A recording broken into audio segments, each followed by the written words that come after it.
Good evening, ladies and gentlemen, brothers and sisters, friends and comrades all, and welcome back to the What Now live stream, where we're mixing things up a little bit today. Yes, we are, because we are no longer alone within the What Now vault, nor indeed are we alone in the universe, but I dare say we will get to that conversational topic in a little moment.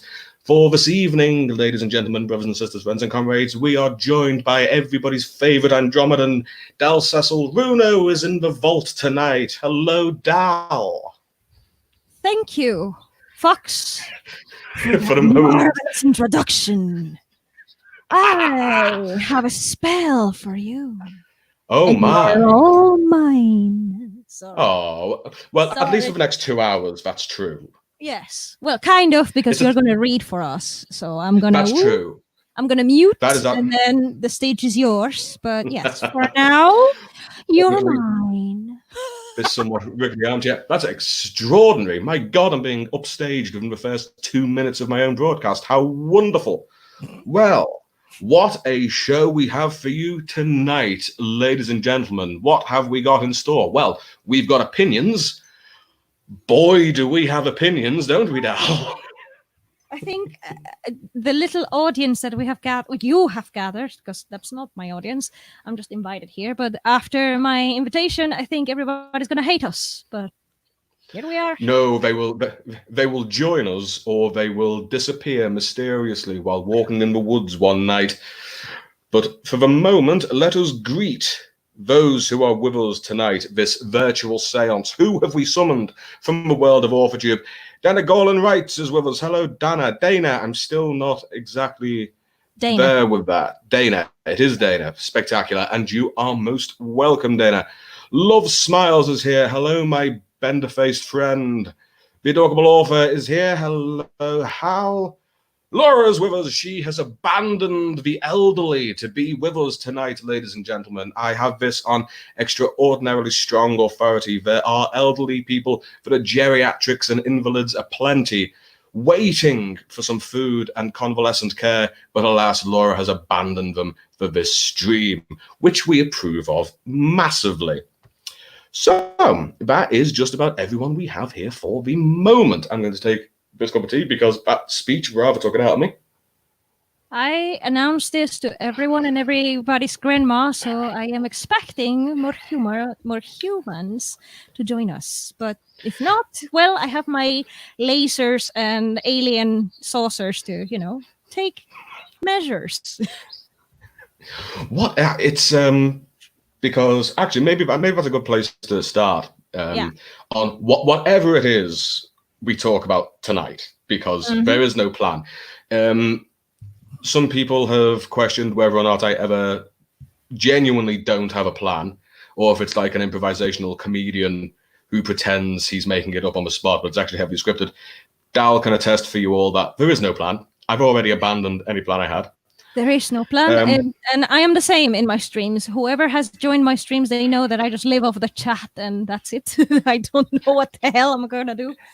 Exactly. So if anybody in the chat has a question or a point they want raised, address it to me. That way it'll come up highlighted and I'll see it more.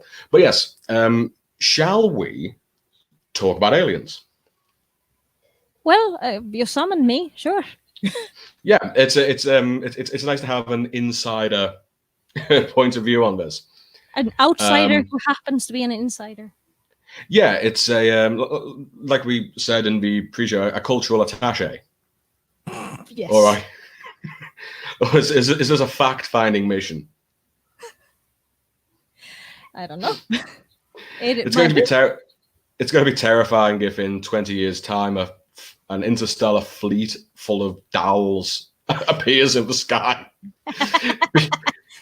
These purple-looking beings. Exactly. But luckily they're only interested in Iceland. So poor Iceland. Poor Iceland. But, unless they have a volcano in store for us, we cannot handle the heat. Oh, that's the plan. Maybe they do. Yeah, maybe they prepare a LLAOTTCUSPOPO for us whenever we decide to invade them. Oh my! Is that what happened last time? Is that what that was? Yeah. because Sorry, everybody's looking at Europe. me. I was going to say, because everybody's looking at the Americans or the Russians as the main countries for cover-ups, but if it turns out it's the Icelandic, I don't think anybody was expecting that. Well, Icelandic people defended themselves using sources from their own nature. So, sorry, Europe, for the volcanic ash. That was That us. is true. Sorry. And now the mental image of the Dal invasion fleet being destroyed because the Icelandic set off their volcanoes is congratulations. That's too batshit even for me. Well, we tried. We tried. Yeah. We'll do better next time. We have reached peak batshit in the first 6 minutes. Now there's a name for a mountain. Yes. Definitely. But I don't know about you, but I've always been intrigued by flying saucers because purely from an aerodynamic point of view, they don't seem the most useful. But I don't know if you've ever had cause to look into like the work projects Sign and Blue Book did back in the 50s, and some of the incredible things people were seeing in the sky would defy expectation or imagination, at least. Mm-hmm. I don't remember because visuals, and this alien is kind of blind. No, that is true. I recall. Yeah, he was asking me if he is pixelated, and I'm like, well, I can't see shit, so I can't tell you. And yeah. Oh, well, it's... Well, yes, you have me there. Visually impaired, and he has impaired visuals. What can we do? Oh, you took my joke and you passed it off as your own. Yes. We aliens are very fast learners of human Yes, culture. so I've heard. Because I found myself in the, and I've said this to a few people in the past, but I found myself in the remarkable position of being a science fiction author who is hopelessly, cripplingly terrified of anything to do with aliens. I have a real phobia of those little grey dudes. Oh, you do? I really do. They are genuinely the stuff of nightmares to me. So I find myself obsessed with them, and I watch them and read about them all the time and write about them because they scare me so very much. I mean, you write about scary things. That's a fact. Whoever has seen anything that you write can attest to that. Definitely. Oh yeah, I like to write horror because I live in a constant state of mild panic. Ooh. And why is that? Oh, you know, the world. Yeah. The world, this planet is a scary place indeed. It has atmospheric protection. It has an ozone layer that humans are very good at destroying. But anyway, it has some protection, and still, it's a scary place to be. Oh yeah, it wouldn't be so bad if it wasn't for the meat creatures wandering across the surface. Mm-hmm. Meat creatures. These now I know where that comes from. these two-legged opinion goblins that are ruining it for everybody else. I don't remember an elephant causing all this trouble. No. Not even chimpanzees, and they are like supposedly more evolved. And nope, not even them. Yeah, there's about 0.5% of genetic difference between a Homo sapien and a chimpanzee, or at least and a bonobo. And even they're looking at us, you know, they're throwing their own shit at each other and eating each other, and they're looking at us like, Jesus Christ, guys, get your shit together. It's something when a chimp has the moral high ground over your entire species. Yeah. There's a fantastic Will Self novel called Great Apes, and the main character is an artist, and you know, he's just opened his new show, and he goes home and he celebrates by taking a massive amount of drugs. And when he wakes up, he discovers that not only has his girlfriend turned into a chimpanzee, he has turned into a chimpanzee. Oh. The whole world, the entire population of the world has turned into chimpanzees.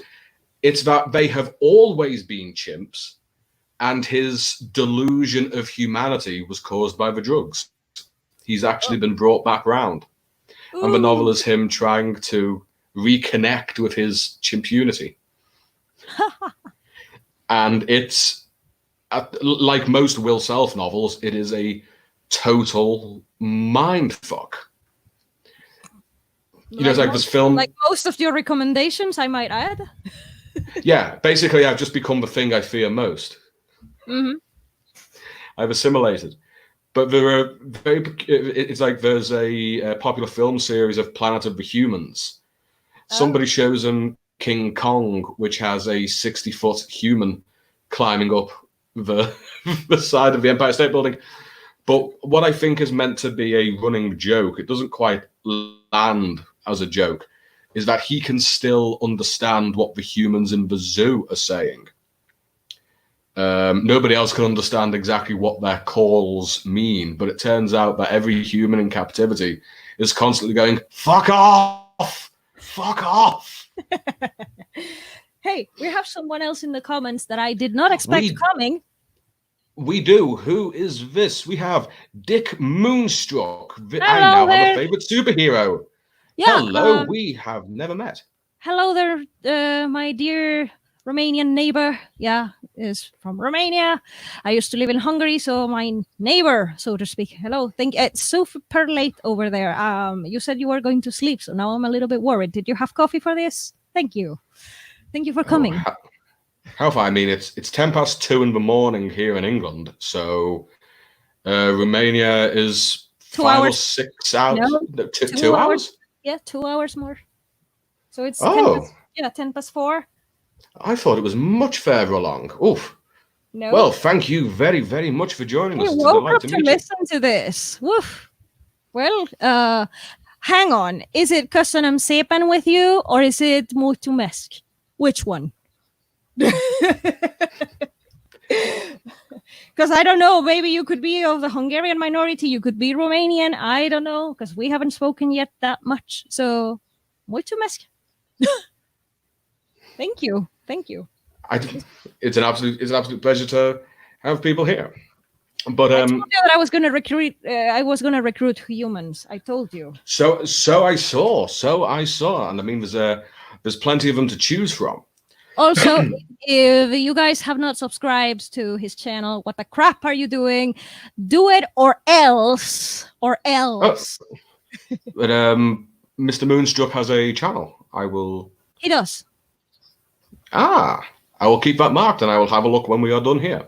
Mm-hmm. Although more likely tomorrow, because I'll be going straight to bed when I finish this. Mm-hmm. But I think, and I don't want anyone to get overexcited. I don't want anyone to get too taken away with themselves. But it is just possible, yes, that I can pull this rambling round onto some kind of conversational track.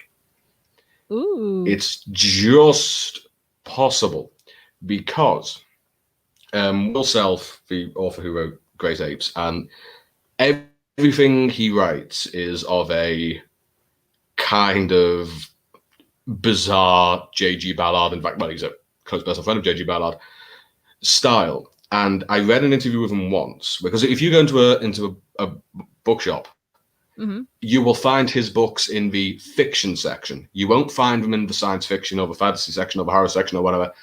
And he said in this interview that he hates the fact nobody considers him a science fiction author. Wow. He has involuntarily been taken in by the literati. Oh, ouch.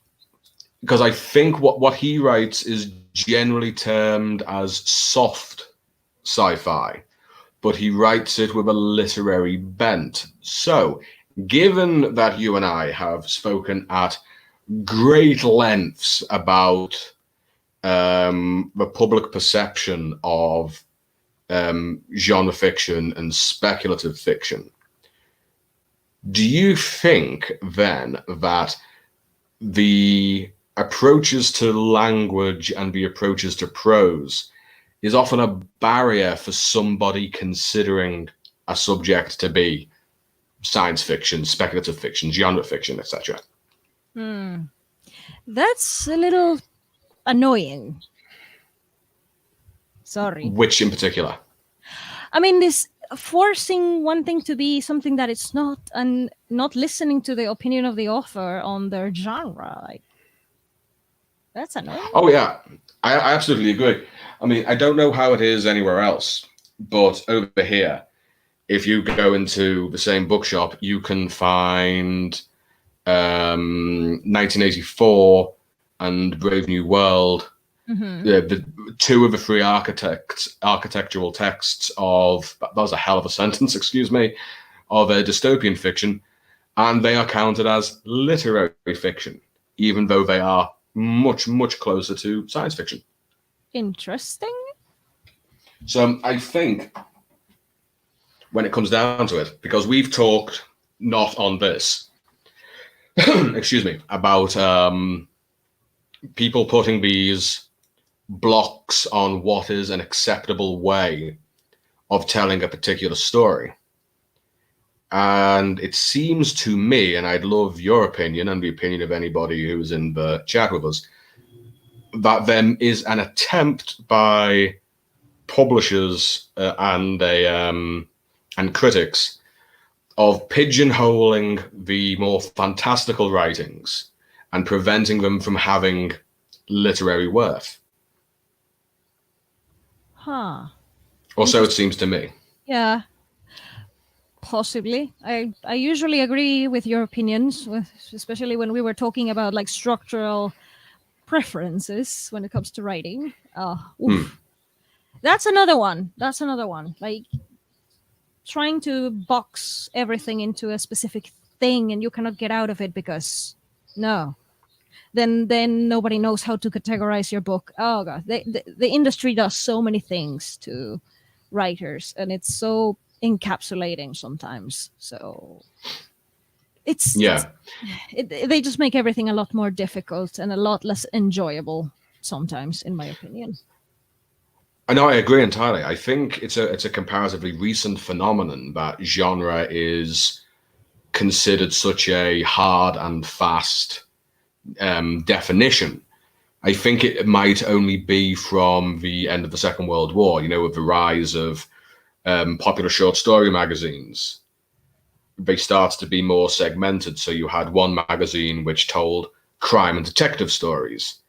You had like fantastic stories, which was science fiction and horror. And so it became compartmentalized in the 50s and 60s to a point where we can't get away from it. I do beg your pardon a second. I saw a question up here. How can I help you, Laura? Oh, his name's Will Self. He writes some of the strangest shit. But I think the absolute world of him. He is a lunatic. That comes from someone who also writes bizarre fiction. So I can only recognize each other. So believe I can only hope to write as densely as he does. We've got a few comments on this point racking up here, but I think we'll go for just a little bit longer to see if we can't rack up some more. Because what on earth was I? See, it's the, for lack of a better word, the goddamn snootiness of it. And what I'm amazed at, and I think this again is something we've talked about, is that it seems to go both ways. I mean, it's one thing for a publisher or a critic to consider, in our case, science fiction, to turn their nose up at it. But now more and more, I'm seeing from writers of our generation who, if you are writing in a fantastical genre, to try and start doing something more literary within a fantastical genre, they almost treat it like a class traitor. Yeah. There's an attempt to stop you. Yeah, they start telling you this is too purple prosy. Oh, this is too flowery. Oh, this is, nobody talks like this, and such. They have this commentary that you have to simplify it as much as you can to make it like accessible and easy for all kinds of readers. And I'm like, nice, and I agree. I am not. I mean, I am a writer who's very simple. I think, because I mean, English is my second language, as you can tell by my very strange accent, because I have more than one and they switch. So I understand that I write very simple, but that's not the level where I want to be in, say, 10 years. I like evolving and I like learning and I like variety and learning about different structures. I absolutely hate formulas. I am absolutely disgusted by cookie cutters. I know everybody hates me now. I'm free to express my opinions in this stream because this gentleman over here allowed me to, so perfect. But I feel like restricting the creative Impetus. yeah, thank you. Like restricting writers and their creative ideas and the way that they want to tell a story. So long as the story is coherent in one way or another, regardless of how bizarre, why would you impair a writer from doing whatever the hell they want to do? It's their story. But because it's easier to market. It's easier to put in a bookshelf and at a bookshop. And I understand, but at the same time, it's like, you are the industry, you are the sort of authority. People will follow. It's like Apple. They do whatever the crap they want and people line for it. You're absolutely right. There's Neil Gaiman talked about this. He was in conversation with Daniel Handler, aka Lemony Snicket, who was my favorite author when I was growing up. I thought he was the absolute bomb. And Gaiman said that one of the questions he's often asked is, how do I make my writing marketable? And he said, if that's a question that's ever at the front of your mind, you shouldn't be writing. He said, nobody knows what's marketable until it's being marketed.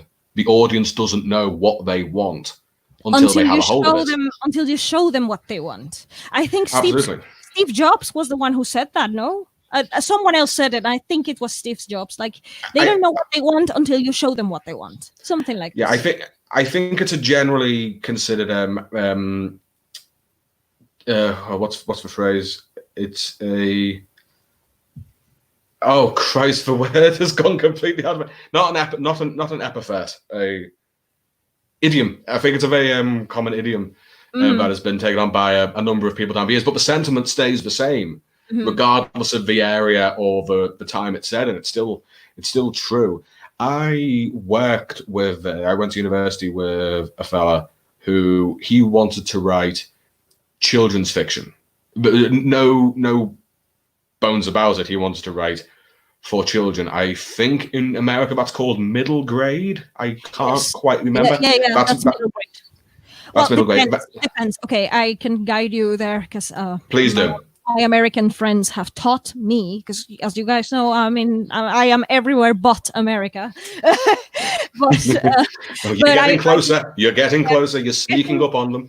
Yeah, I'm going. What was that? I'm going up north with Rocinante. Who is this Rocinante? Oh God! Yeah, more than just a t-shirt. Yeah, more than just the t-shirts. Yeah, but like they taught me that children's books are very short and they have pictures, not the same as picture books, but some kind of brother of the picture books category. And then middle grade is this in between children's books and YA young adult. So it is this ages between 9 years old and 12. So that's what they call middle grade. And then young adult spans from 13 to 18 years old. So the 18-ish, 19-ish, and that's like putting a stretch. That's significantly. Sorry, go on. Yeah, that's so that's the teenagehood, that's like novels for teens, aka young adult, aka the most saturated and competitive market today. And then after that, there is this hybrid category in the middle that is not very good with traditional publishing, but in indie publishing, new adult is a thing. Yes, I've read a little about new adult. Yeah, in self-publishing. And then comes adult, which is 25 and up. Or it could be that your characters are very young, but or the book itself deals with very heavy topics that you will not market toward children. Or it could be like your novel begins where your characters at certain age, and like Isaac Asimov's The Foundation, the time span is so huge that that's not a young adult anymore. You cannot have big time spans in young adult. So yeah, those are all the rules and unboxings of traditional publishing, which are a nightmare. And reason why I am marketing my book as adult, despite my characters being 10 years old when this thing begins, which is what? So yeah. So your friend was, so back to you. Your friend at college wanted to write this middle grade, right? Yeah, and there was like I say, there was no bones about it. What he didn't know about children's fiction down over the last 100 years was not worth knowing. He had really carved out a point where he could academically and commercially argue a niche for this particular kind of fiction. And he sent it out to a couple of agents. Most of them he got knocked back. Most of them were, to be fair, saying, listen, our books are full. It's nothing against you. We just don't have the time. And the two that showed interest told him, you need to make this YA so we can market it. And he said, it's not a YA novel. It's a middle grade. It was something like 35,000 words. It was a short, 8 to 12, 9 to 12 bracket. He says, no, make it YA. And so he just never moved on with it. So there's this hideous aspect to it that is, I mean, you mentioned the oversaturation of YA as a market. And yeah. It's no coincidence that you see the same basic narrative tools within the novel done again and again and again to the point of parody. Yeah. And also we have people in the comments explaining that young adult is kind of like changing according to whatever it is that it sells. So they say that more mature content is coming to the YA categories. Looking at you, Sarah J. Maas. But so YA is the most saturated, but also the one that they manipulate the most because people have their eyes on that specific age category market for whatever reason that we don't know.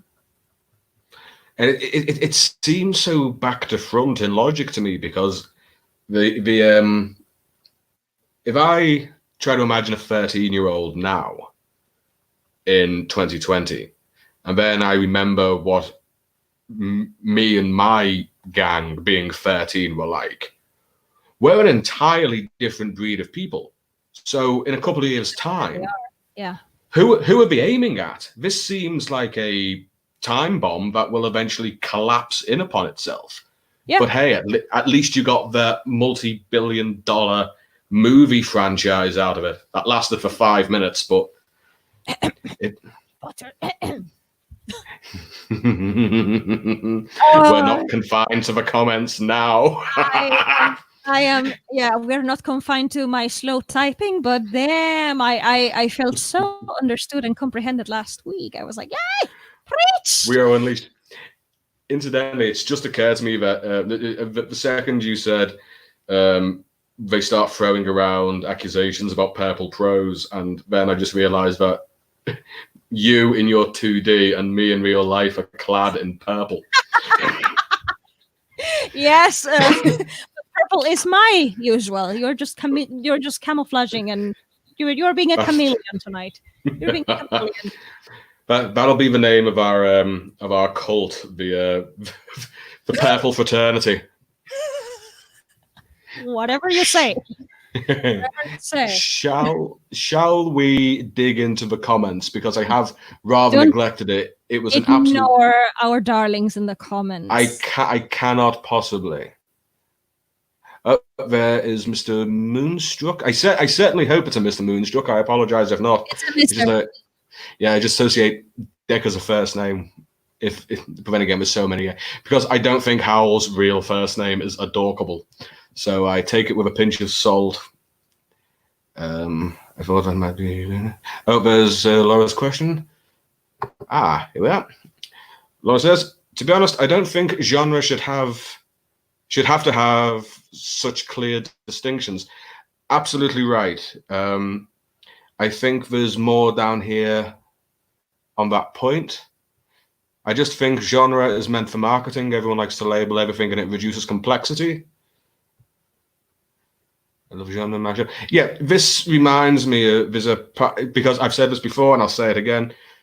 Don't do what I did. Don't get the better part of £20,000, which I think would be about $27,000 worth of debt to study creative writing. All you need is a halfway decent group of beta readers and a copy of John Gardner's The Art of Fiction. It is the only style guide you will ever need. And inside it, he makes this really good argument that genre, and again, opinions all round on this point, please. Genre is a matter of props. It's a matter of scene decoration, because every genre comes with like a toolkit of its own symbols. Yeah. And since prose fiction is the way of communicating ideas through symbols expressed through language, different genres give you different tools in which to do that.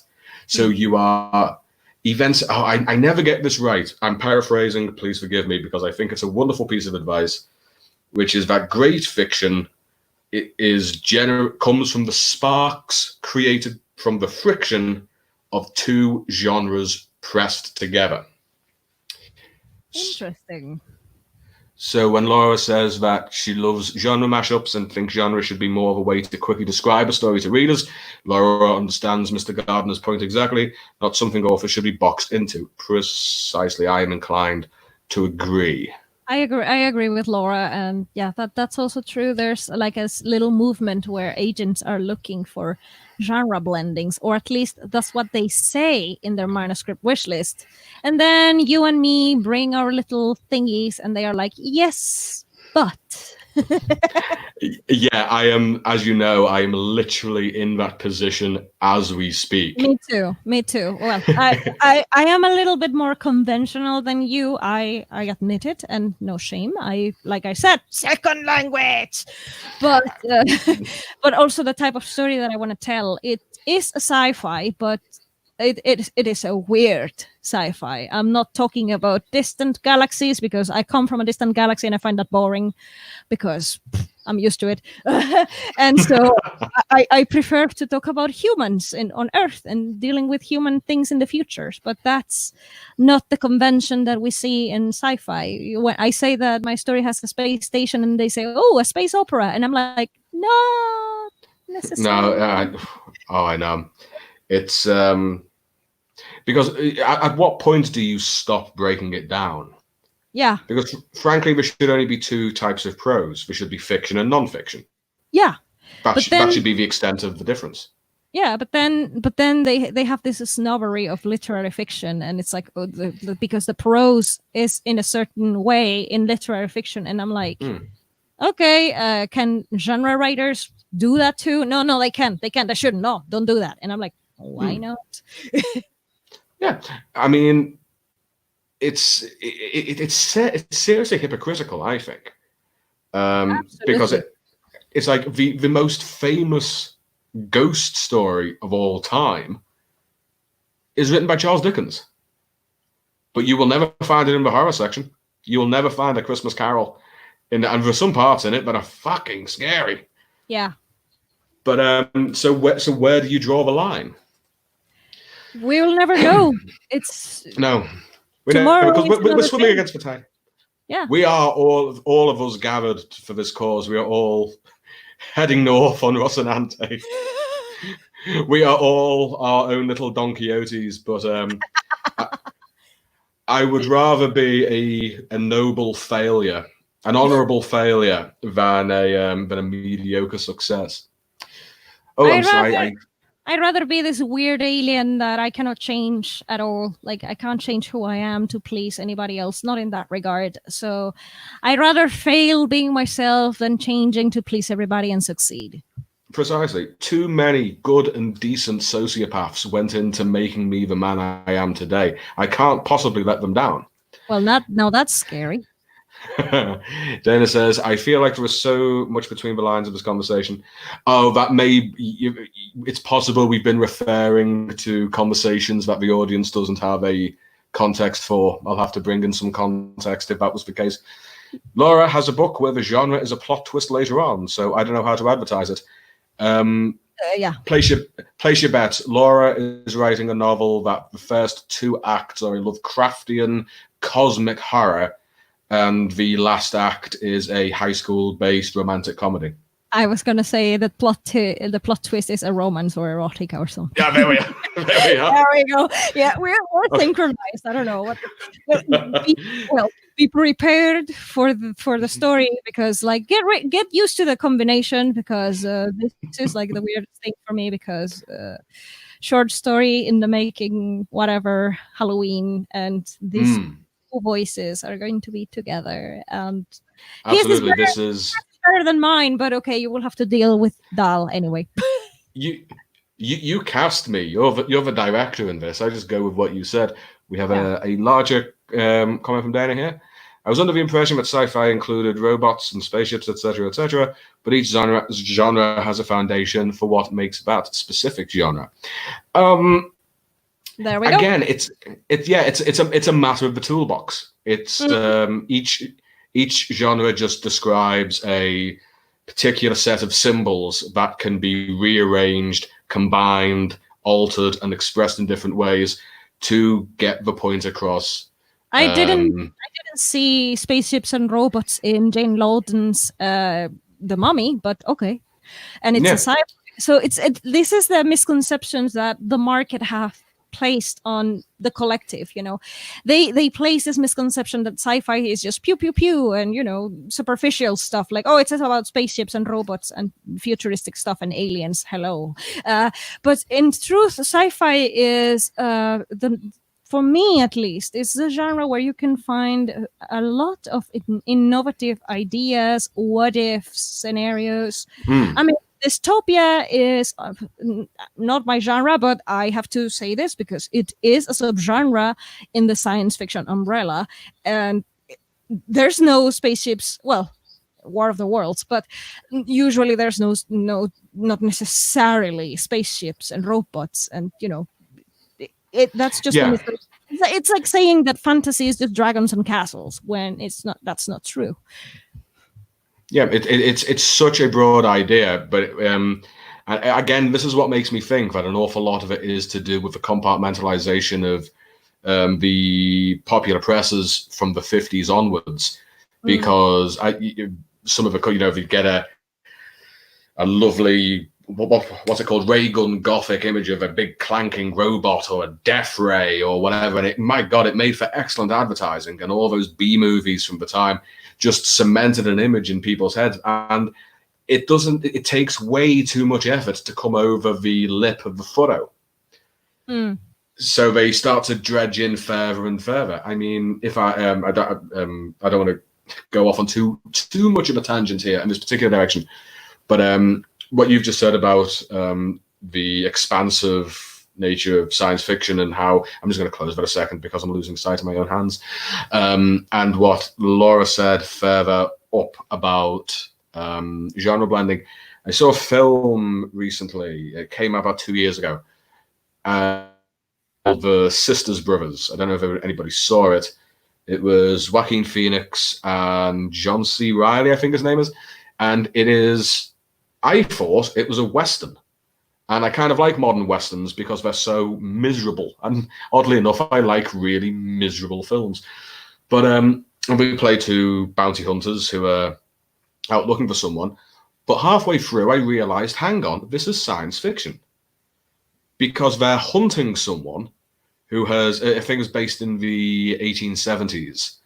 And they're hunting someone who has developed a chemical that when poured into water shows you where the gold is. It illuminates gold. So it's a very subtle twist of science fiction that changes the entire mechanism of the film. But it was it was, again, it was subtle, it was elegant, it was very, very tastefully done. And it wasn't until I was already knee deep in the film that I realized I was in a genre blend. And I was delighted because I love it when that happens. Me too. I told you a few times before this show happened that I am one of those who loves when I cannot predict where things are going, because if I can predict where things are going, I might just fall asleep while reading, because you guys know that I have to listen to the story instead of reading with my eyes. So if I'm just Yeah. listening and I can tell where we're going, it's like okay, and my brain is like, okay, I already know where I'm going. Nine. Yeah, Yeah, yeah. Sorry, but I it's just how it goes with me. no, you're absolutely correct to do so. It's because it sort of instills a kind of laziness. I mean, again, we've talked about the social contract that exists between author and reader, and I think the marketer makes an unwelcome third party in that arrangement. Some marketers, I mean, to just make a little bit of justice for some marketers, because there are people who take risks. They exist, they do, but those are like a very minuscule group of people, because risk is not well for like it's not well seen in business making, and marketing is precisely the aspect of the writing industry that's just about making business, and people have to eat. So of course Oh yeah. there is where artistry gets a compromise many times. Oh yes. I understand the compromise entirely. It's more case of when it comes to rehashing the same stories and the simplifying of the language and the style. But it seems to be a case of it's tremendously one-sided. It's because I was always taught treat your reader as if they were an intelligent human being, and then I hear people say giving advice like, "Oh, don't use this particular kind of language and use this kind of plot structure and only this kind of plot structure." It's like, well, I don't think I have it in me to not treat my reader as if they are an intelligent and imaginative individual. I think I'd be insulting them if I didn't think definitely. they could do this. This is why, and I am a little bit unapologetic here, but this is why I feel like books such as Save the Cat, where it's nice for a beginner, I guess, but like a practice book. But if you're planning on publishing and like making your career based on things as Save the Cat only, I feel like this is a little bit I wouldn't say insulting, but it's too too watered down, and it's like the narrator of the audiobook was like, oh, like the tone of voice that she was using was like as if she discovered the formula that is going to save every book out there. And I was like, I'm sorry, no, this is what I mean when I say that books as Save the Cat, like this idea that you have to have a formula because otherwise your story is not compelling. This is fake. This is not, sorry, but no. No, I agree entirely. I mean, something like Save the Cat it's a teething ring. It's and bird by bird. These are ways to begin. They're ways to get you moving. Yeah. It's I'm gonna quote my mom before you do, because you swallowed my mom's brain last weekend, and I was terrified. I say it publicly, Mom, if you happen to watch this, hi, hello. If she happens to watch it later, I don't know if she's lurking or not, but anyway, like she says, okay, like look, Beethoven already said it. Beethoven was like, yeah, sure, study all the music theory that you want, study everything. It's very important to educate yourself. All the music theory, all the music rules, all the genres, all the styles, all the everything, many instruments if you want.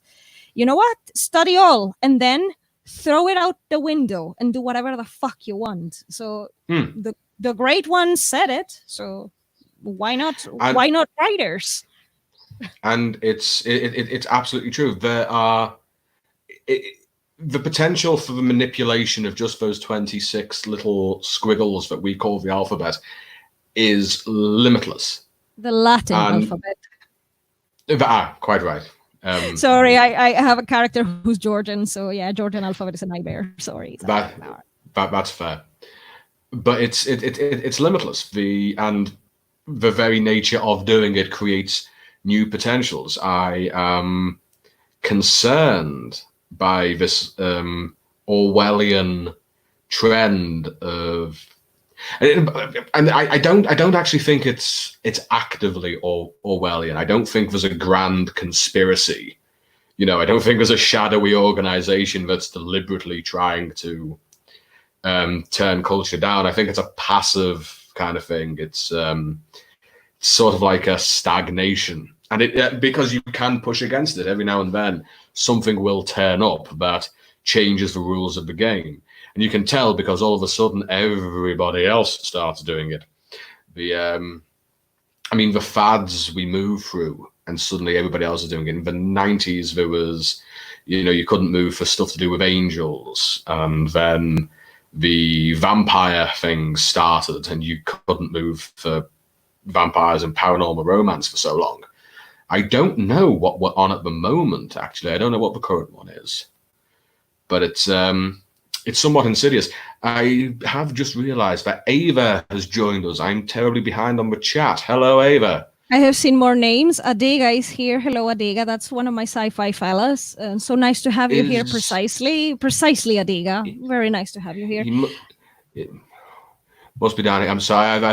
I've been enjoying this conversation so much that I've missed so many of the comments. I never do. My apologies. I'm so sorry, guys. No, it's an absolute delight to speak to you, Dal, and I think everyone will agree that you were a delight to be spoken to.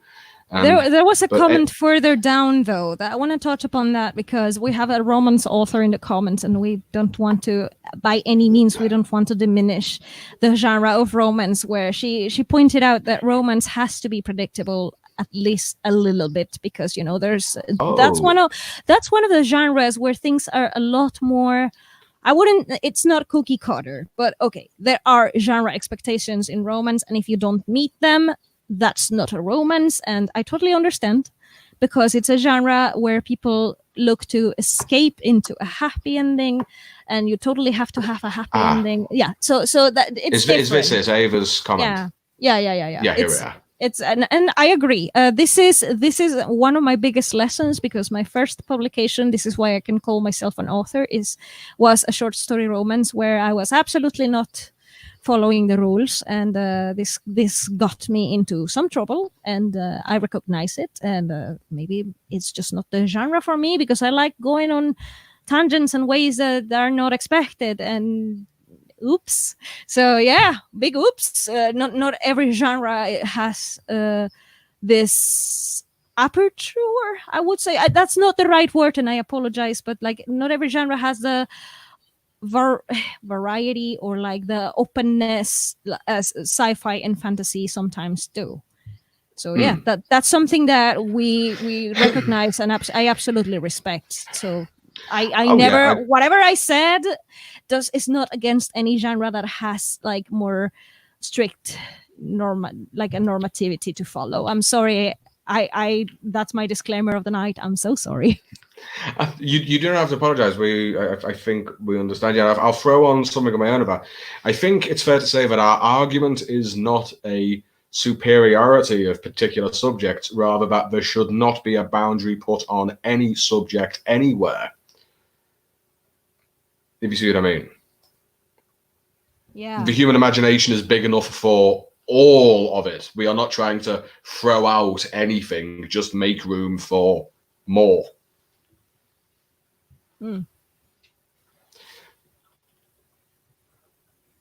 What is going on? Oh yes, hello, Adega Outlaw. Thank you. Hello. I didn't see your hello comment, but I will say hello now. I think we've spoken before. I recognize the display picture. Does anyone finish predictable books? I toss them quickly as a waste of my time. Absolutely, I understand entirely. So, although sometimes I do find that if I like the voice the story is told in, I may give it the time of day. Sometimes it can be forgiven. That is true. Sometimes it's a matter of taste in that sense. Like if it's a kind of thing that could be called a guilty pleasure, sure. Absolutely. Although I don't particularly believe in guilty pleasures, but it's like I'm tremendously forgiving of whether it's films, TV, books, whatever. If I can sense that a lot of love has gone into it. Yes. If they've really tried. Yes. I wanted to touch upon that. Like if the book has, and that's weird coming from an alien, but if a book or film or whatever has a lot of humanity in it, like the author, the creator of the product that we are enjoying at the moment, put a lot of the heart and, like, you know, the humanity, if the characters feel real, if things feel like it could have happened, no matter how incredible the story is, no matter how ornamented with dragons and spaceships, it doesn't matter. If there is humanity in it, even if it's a little bit formulaic, I could forgive it. I'm not being a snob here. I'm just expressing some opinions on the dangers of encapsulating too much the creativity of an author. I agree entirely. It's because again, it's something I discovered on a master's course for creative writing. I got a worrying habit of trying to flush the voice of the author out. I mean, I think we can all accept that there is at least a substantial and artificial gulf between the voice of you and then there's the voice you write in, but it's still yours. I don't want to read anything that's so sterile. I can't sense as you say, the humanity inside it.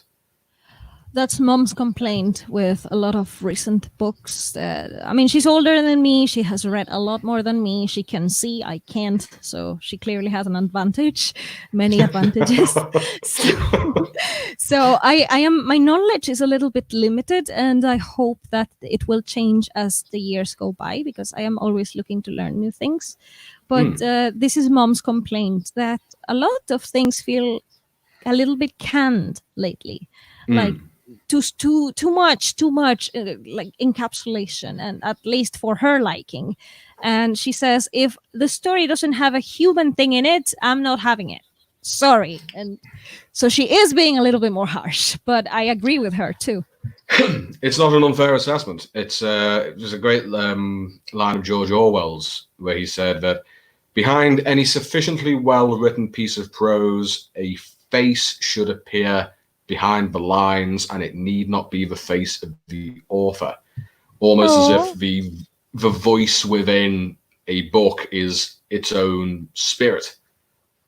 I just saw Laura's comment that she would take my.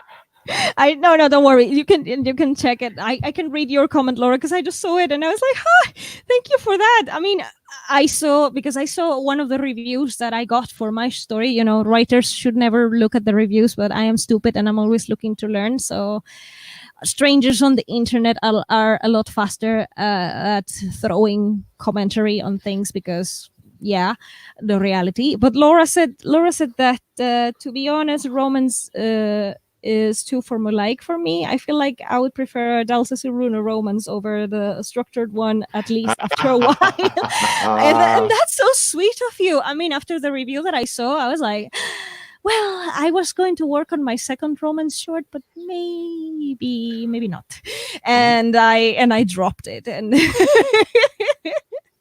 so that was Laura. And I mean, but romance, like I said, is for people who are looking for a space to have like a happier, time. There is a demand for it. And I think especially in a pandemic, in a situation like we're having right now, I mean, who wouldn't like a happy ending with a romance? And, I'm not, that's not exactly my taste, but I see the need and I see the place it has in the world, and I have an absolute respect. This is why I said maybe that's not my genre. And I think who was it Dana who said that this is why she thinks this is why abstract authors self-publish. It's entirely likely. Yeah, yeah. I can understand that, but it's the argument of the imbalance, because again, because it's a particular fallacy, but this is the nature of how the financial side of it works. They keep their money and they make profits by not taking unnecessary risks.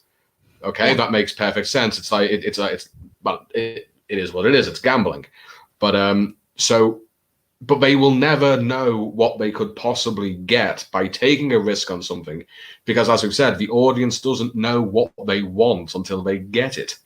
Exactly. Which is why, marketing a book is, as close to witchcraft as you're likely to get in the age of late capitalism. I'm just very quickly going to say, because I missed that Katia had arrived and has presumably been here for a little while, or may have gone away because we didn't greet her. But yes, she's here. What? She's still here. She is among us. Yes. We have got a not insubstantial audience. This is absolutely incredible. I told you. I told you. You see, actually, the Dogable author raises a good point here.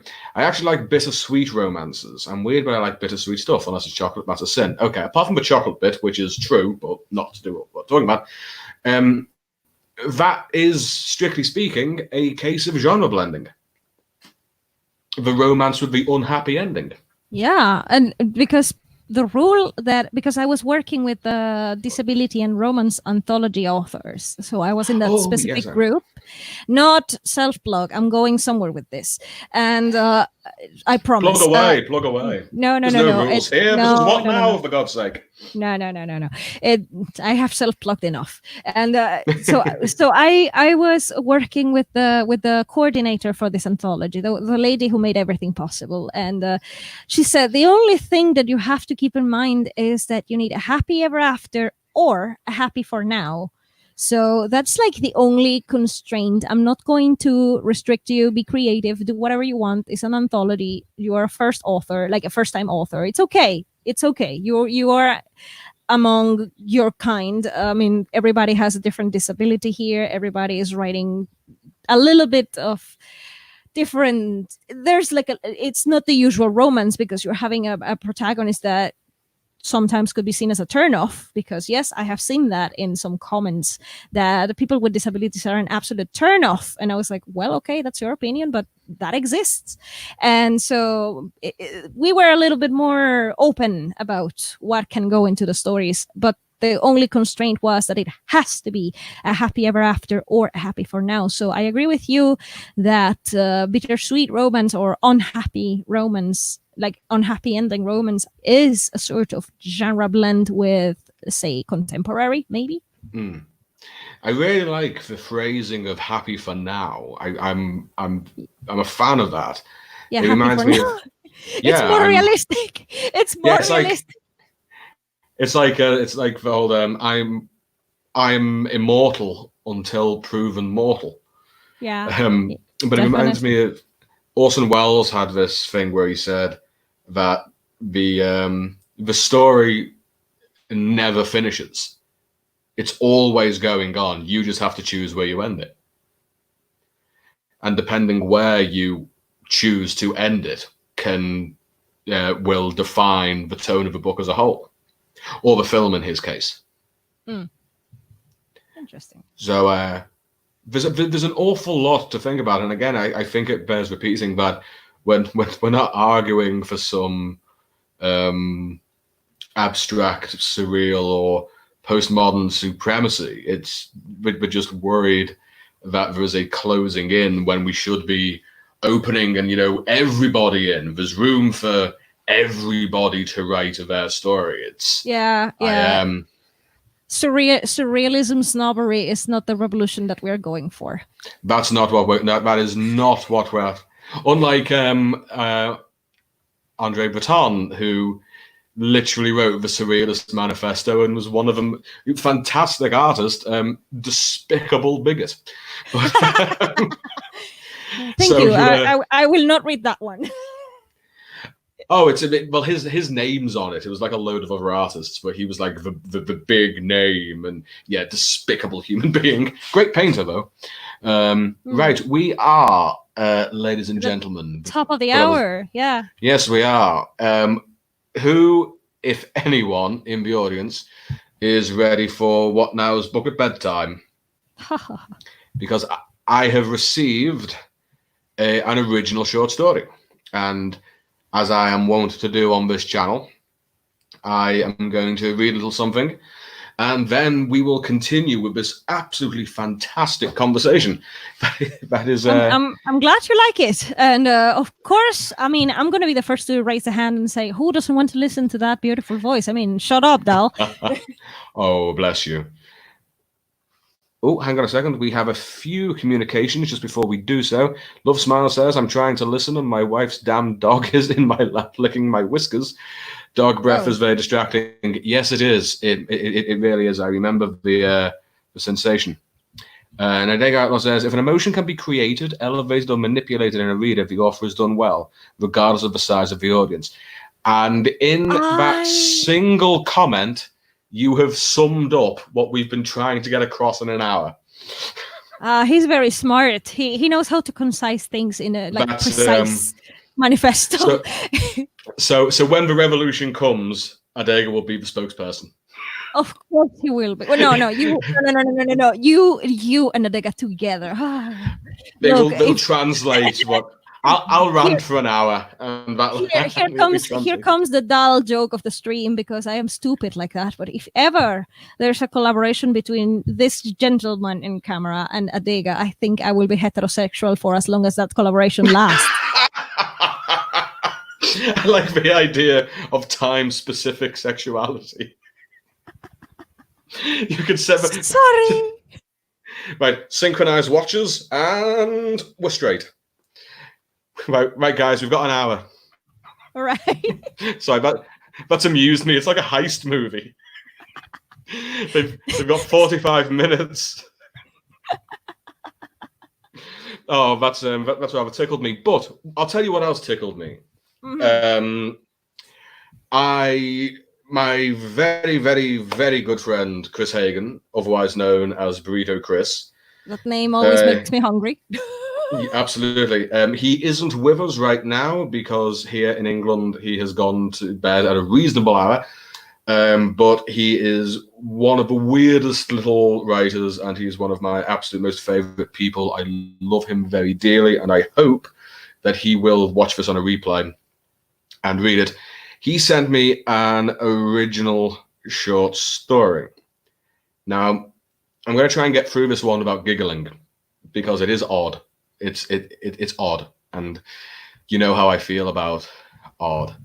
Let me see if I've got this right. Okay, so God, forgive me, because I know what's in this. You don't. I'll be muting myself.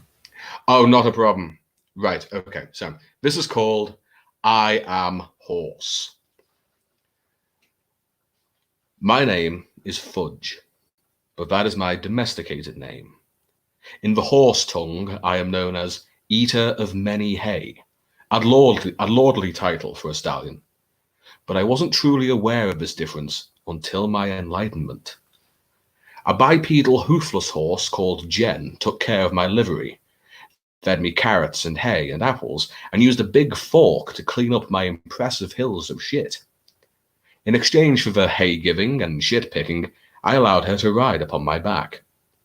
Before my enlightenment, I did not consider why she wanted to do this.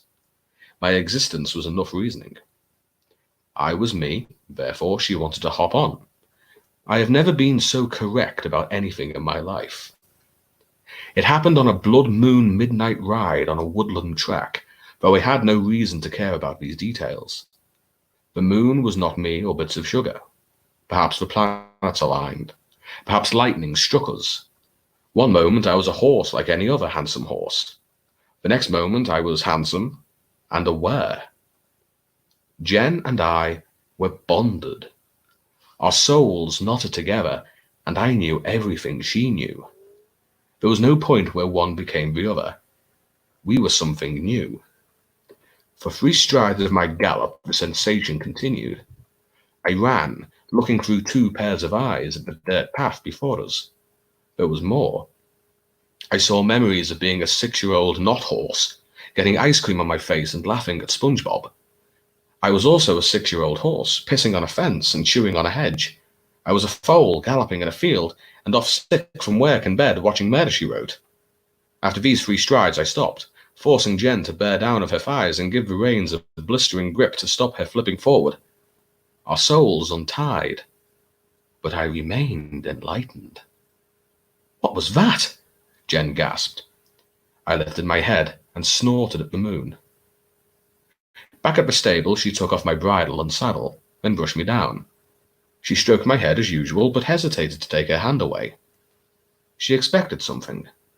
I wanted to tell her to give me a carrot and go away, but I couldn't make the words with my horse mouth.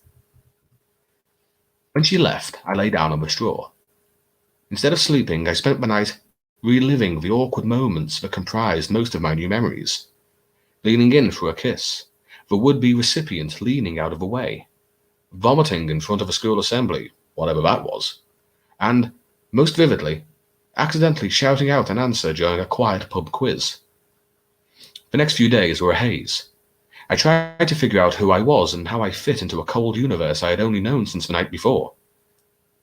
My new knowledge left me empty, unsatisfied. I was just going through the motions. I mated with mares, bit the hands of small children that fed me, and shat out every meal, feeling nothing. While I battled ennui, Jen became worse at horse care. She let out great sighs as she cleaned my stable, the ones that her kind do when they want someone to ask what's wrong.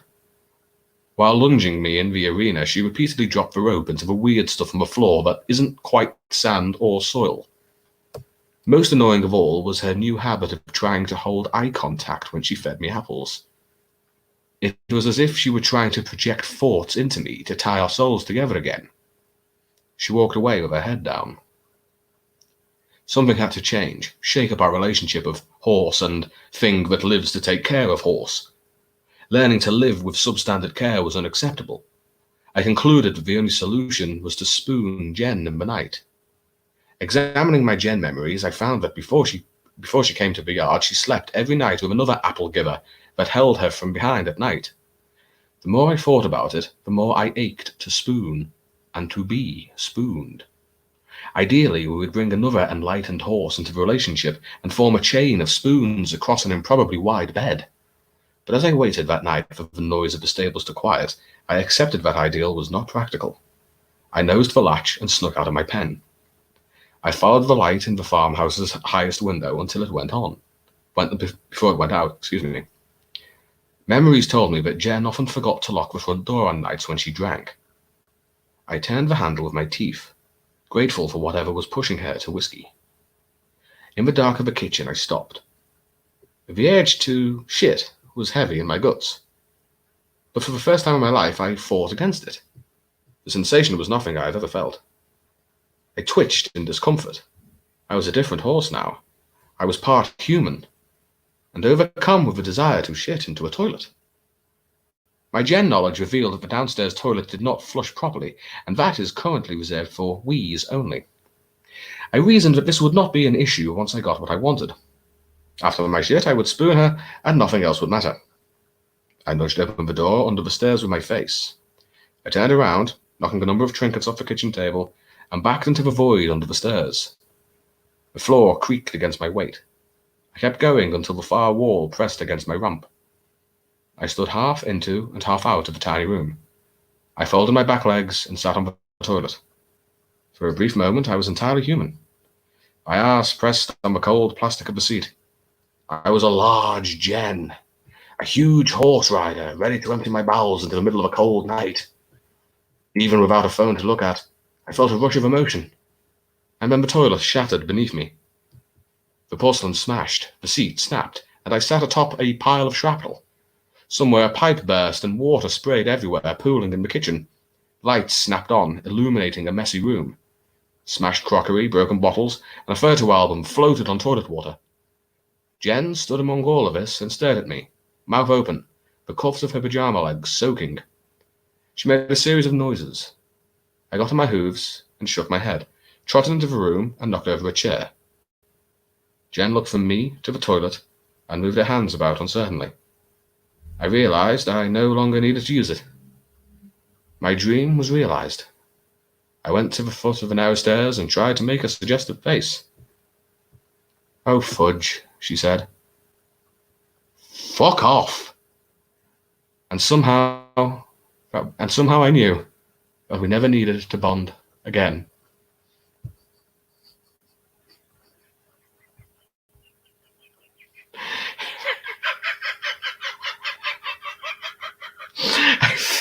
Chris, I think that was a dare.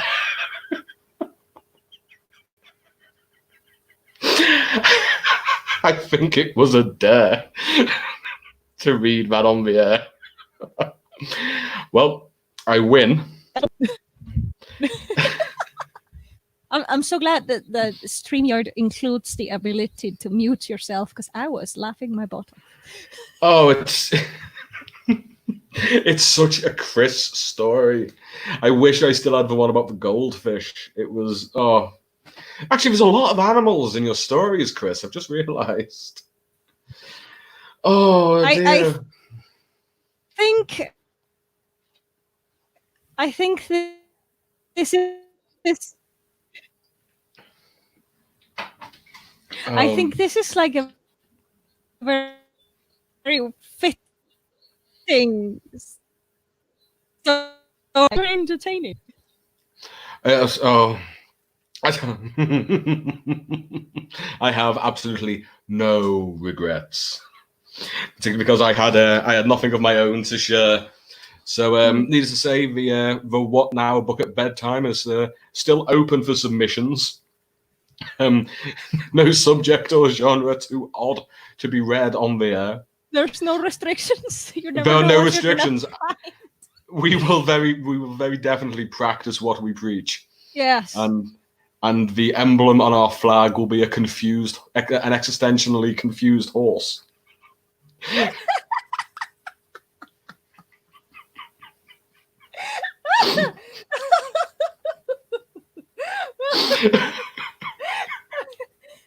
Okay, I'm very happy that I was here to witness the magnificence of weirdness that is Chris. Oh, dear me. And Love Smiles has brought in the badum tish. There's that book was horse shit. I'm sorry, I couldn't.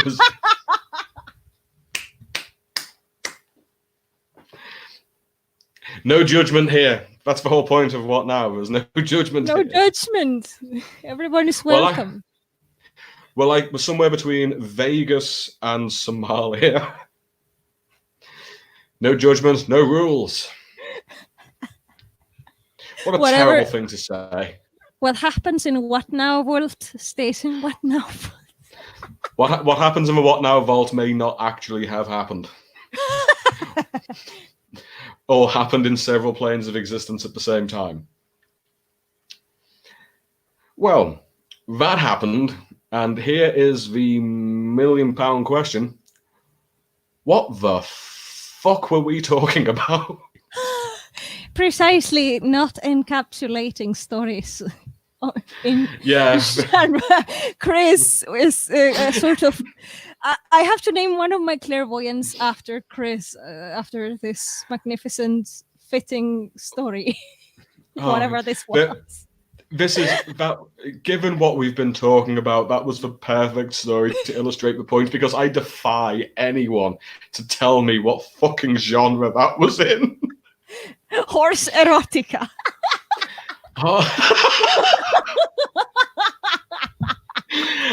And this is the story of how I got arrested. This stream will be used as Exhibit A by the prosecution. I'm sure I'm going to be deported tomorrow. You know, Argentine police is going to be like, "Hello, Miss Runo. We are requiring your DNI. You know, the Documento Nacional de Identidad. We require yours."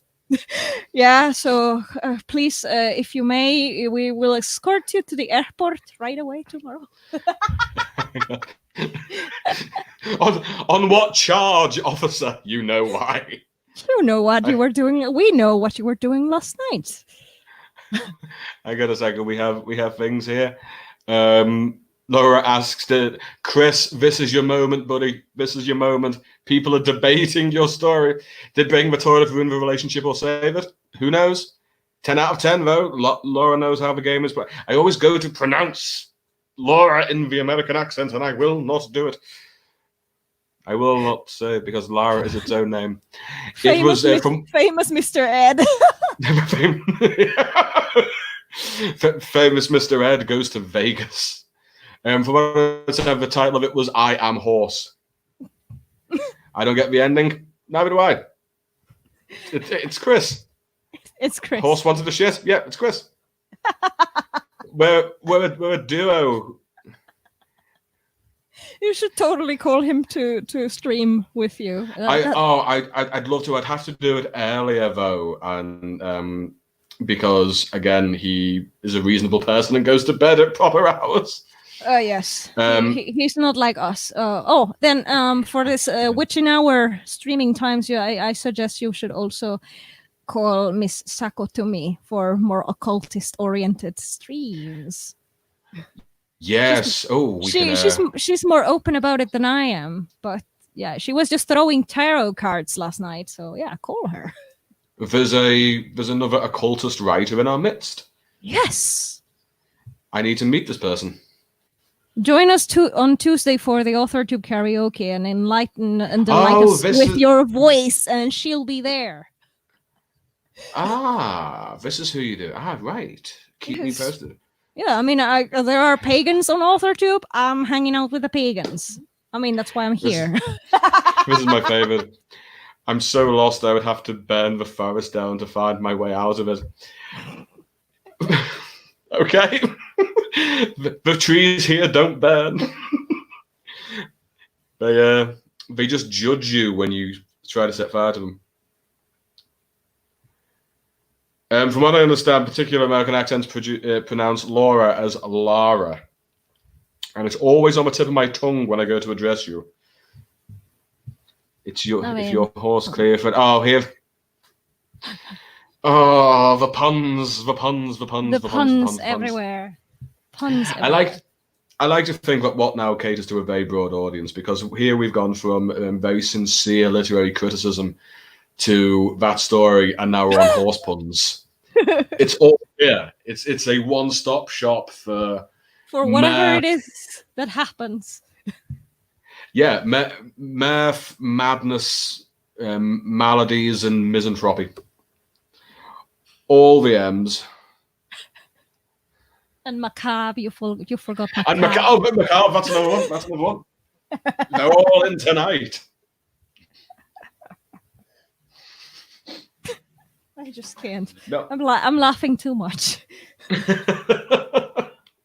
We have to. It's laughing is pure for the soul. Also, I have an announcement that Mr. The gentleman in purple here has reached 100 subscribers. Finally! I beg your fucking pardon. Yeah. What? Yeah. What? I'm doing my David Tennant impression, if anyone's interested. You know, the cliffhanger at the end of series 3. What? Titanic breaks through the TARDIS. Oh, God, I'm a fucking idiot. I've just got onto YouTube, and it just lit up and said, oh, someone's doing a live stream. It's me. It's you. It's me. I could open it now and watch myself. It'd be terrifying. I have a new subscriber from the blind photographer. Oh, sorry, I cheated.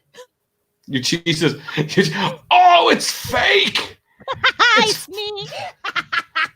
But honestly, you were at 99, and I was like, "Who's the next?" I was at I was at 96 this morning. Well, sorry, but when I checked, you were at 99, and I was like, "Who's going to be the next one? Who's going to be next?" I let 10 minutes pass, and nothing happens. I'm like, "Fuck! I'm going to solve this right away." That is so kind. But there's 4 people who have subscribed anonymously, and only the other day I was thinking, what the hell should I do for my 100 subscribers video? Well, first of all, you get a custom link so you can promote your channel more often. Oh, wow. Yeah, that's a start. So, it's all happening here tonight. I mean, I've still got to do the story detectives wordstock. I've got to. Ooh, That's that's coming gonna... up in I think it's the 16th of this month. So I've Oh. still got that to do. Oh, you got for this month. You got the message. Yeah, I got it. He contacted me in the comments of one of my videos and asked me if I was interested. I said I was, and then I was talking to him on one of your streams. Yes. A couple of I days remember ago. that. And because it seemed everybody, it seemed for a little moment that it stopped being your stream and became Promotion for Wordstock. Yeah. Yeah. I don't mind at all. I don't mind like promoting people. I regardless of if it's a genre that I read or not. I don't care. Promote yourself. If you don't promote yourself, I will promote you because apparently I'm kind of good at that. Yes, Dal will create other accounts just to. No, that account already existed, but I never. Oh, I see. But I never really put anything on it because I never knew what to do with it. So it was there, and I was like, "Hey, you know what? You need one more for 100, so fuck it, I'm gonna do it." Oh, dear. Oh, what a fucking day! It's the great thing about doing these streams. I was so nervous about doing them, but then I never know what is going to be said in them. And now that I'm actually bringing people onto them, I'm hoping that this lunacy is just going to increase from here on in. I think the Adorable Author is on next week, and then it's Very Bad Books the week after. Oh, that's gonna be wonderful! I can't wait for that. At some point, the Cerebral Hedonist is on, but I haven't pinned it down yet. And Aphrodite and Lawrence Severe will be on at some point. Maybe Dana? Why not? She's always around. Absolutely, I'm all for this. Don't forget Chris, but for that one, maybe a little bit. Yeah, I'll have to organize that because. Oh, don't worry. I will make a list of people for you to stream with. Like, I have a list already. I'm creating. I'm scheduling. I'm going to be your personal manager from now on.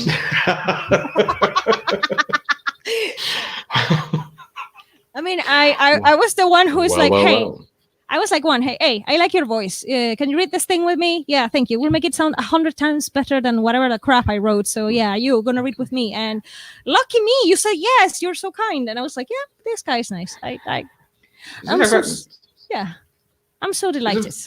I'm thrilled as well. I'm just so happy that I have a quality of equipment sufficient to actually do it. I mean, the story I did for Katya turned out all right, even if the very idea of turning up on my stream is making her go, ew.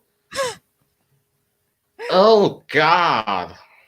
What, that English guy? No, sorry. That's how Americans talk, isn't it? I've seen it in films. They're like, oh, my God. It's literally the American reaction to everything. Oh, my God. Really? Don't do that to your American audience in the comments. Don't do that. We have people here. You're not alone. It's not good for business.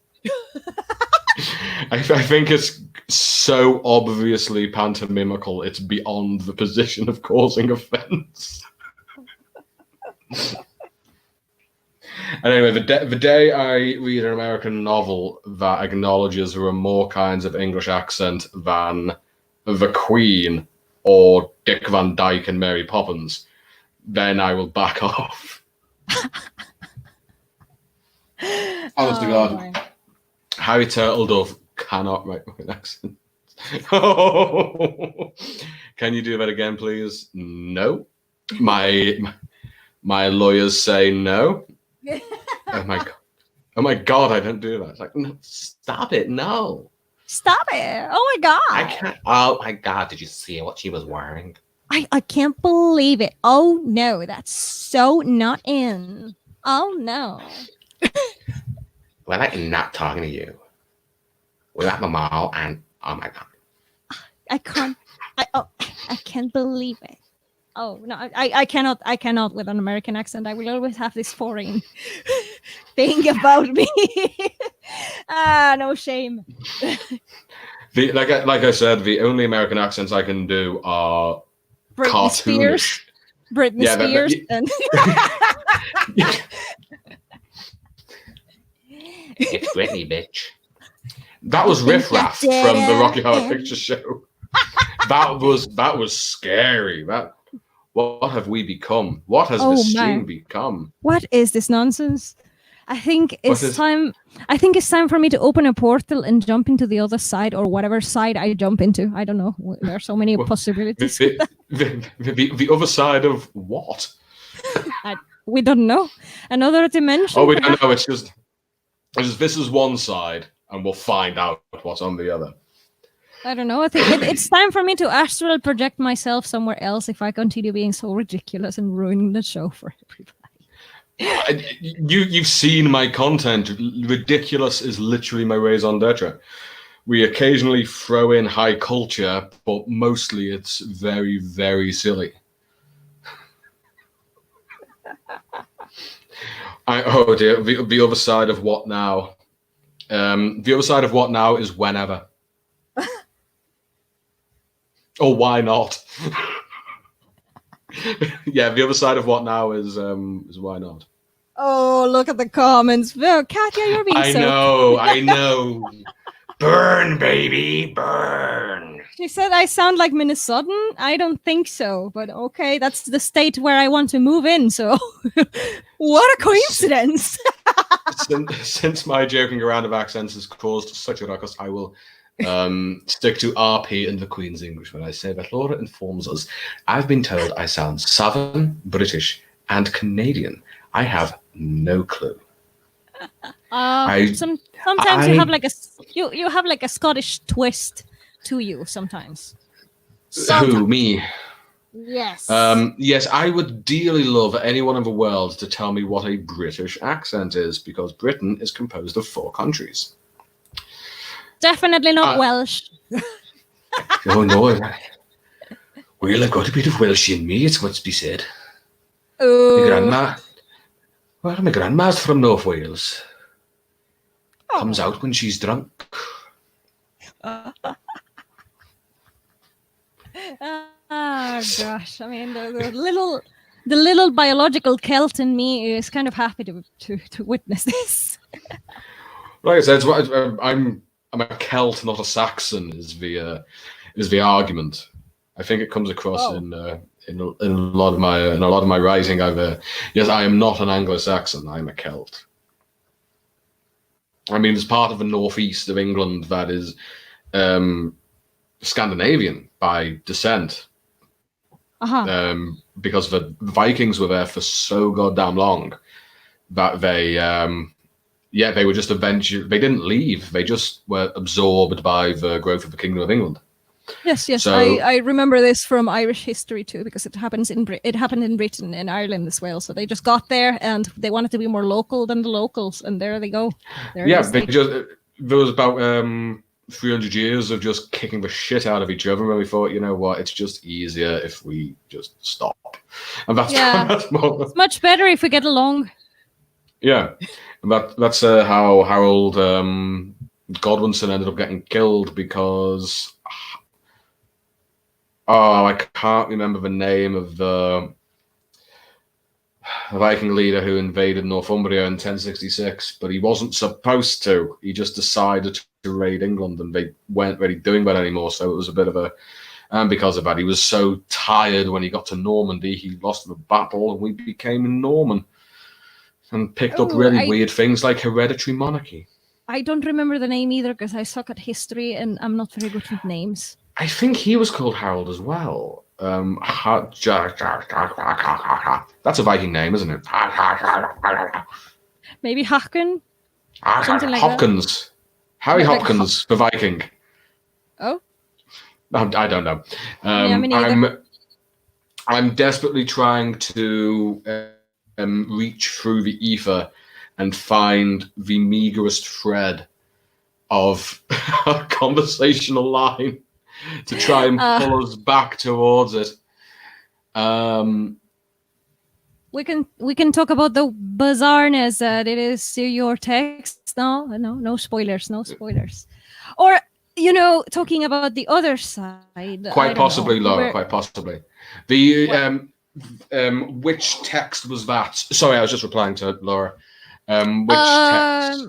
Your beautiful interpretation that the afterlife might be. Oh, my book that yes, that you've been kind enough to be reading. Hi, yes. That nightmare. Yeah, talking about we were just talking. We were just talking that the afterlife is precisely. It kind of ties back to what we were discussing, but not too much. It's like we were talking about that how things are not necessarily linear. So in context of things like when you start to talk about more abstract stuff, like say an afterlife or speculations of the afterlife and such concepts. I mean, how are you going to tell such a story in a linear fashion when such thing is not linear and it cannot possibly be? Like, how do you do that? It's. I mean, I think it's. It would be a disservice to the concept. Coco. Are you with us? Are you living? I'm here. You're here. I said cough, cough. I said. Fantastic. I thought Coco. Coco. I thought you were actually coughing. I thought you were actually. I said. I said that you cannot do such concepts in a linear fashion. Coco. That's quite right. So, you can't. Yeah. The cerebral hedonist has joined us for the last half hour. Hello, my darling Cephalopod. We were missing you. Yes, we were just talking about you. Just talking about you. Good things. All the good things. Saying that you may be joining us for one of these streams. But yeah, it's a actually I have noticed that the cerebral hedonist always turns up just as the stream is taking a slightly psychonautic occult turn. Because if we because I again when we talk about trying to comprehend the afterlife, I think it's generally considered that so far as we know, time is just something that humans perceive as being linear because they're inside it. But if you were to be outside of the phenomenon called time, it's it would look quite different. Yeah, it's like taking a fish out of water. Huh. I can't tell if you're quoting me. I think it's just... Yeah, maybe, it's really maybe weird. Not, my dear. Maybe not Munchkin. Maybe. I'm sorry, but that beginning, I shouldn't have started that at 3 a.m. in the morning because I got in trouble with my neighbors. I was cackling so fucking loud and my neighbors were like, I'm so glad you liked him. Yeah, I mean, that's what I call voice. It was so unapologetically obnoxious, but it had to be. And I was like, that's what I call voice. Oh, that's pretty much enjoy it. That has made my day. Thank you so much. Oh, we have someone joining us. Charlotte Armstrong. My dear, lovely Charlotte. Nice to see you. Good morning, Australia. Hello. My God, we're getting the international community in here today. Yes. We may yet save the planet. Not me. No, not you. You're fucking off the second this goes wrong, aren't you? Back to John was like, "Oh, guys, they fucked it so bad. You won't even believe." Like, oh my God, you will not believe what they did to the ozone. It's like, oh. I'm just trying to imagine a planet of Valley Girls. No, that's not my planet. I promise. But I'm so happy that you're here, Charlotte. This might be the first time in one of your streams. So welcome to the Madness and Macabre. I think this is the first time we have been aware of one another's existence. So it is nice to be a solid entity in somebody else's cognition. It helps me get around.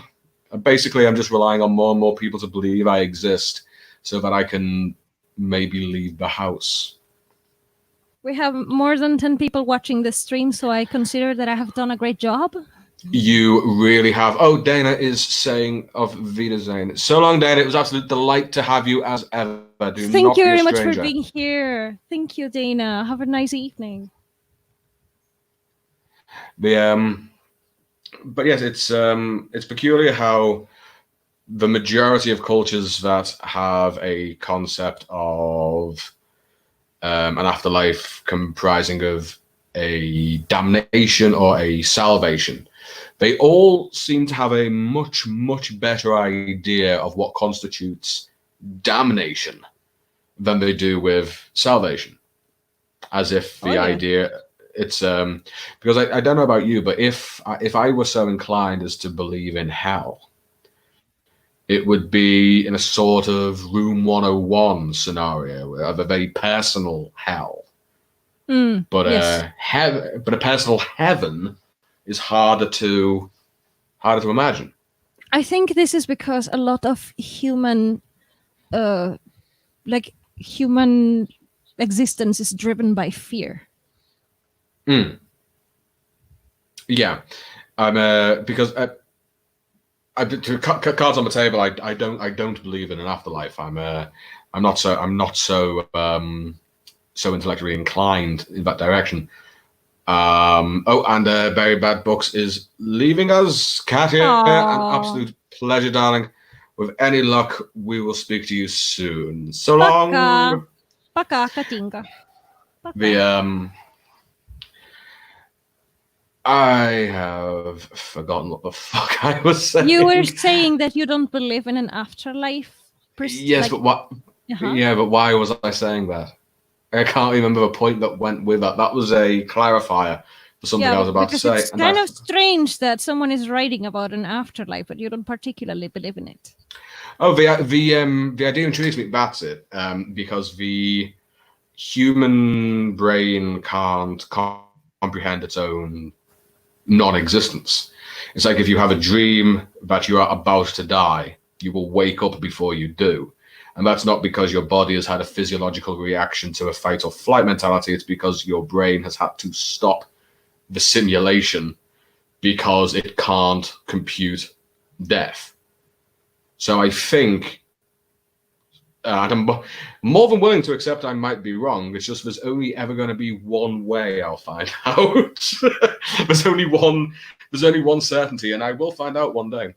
But I have had dreams about this because not gonna go into details as to why, but I have dreamt that I have died many times, and I do die in the dream, and I usually what happens is that I see everything just goes blank, and I can it's like I can no longer feel my body, but I can feel like my existence is still around, but it's not really anywhere in particular. It's a very scary sensation. It's like being sucked into a black hole, in the sense that you no longer feel yourself, but in a way you are still yourself. It's so strange.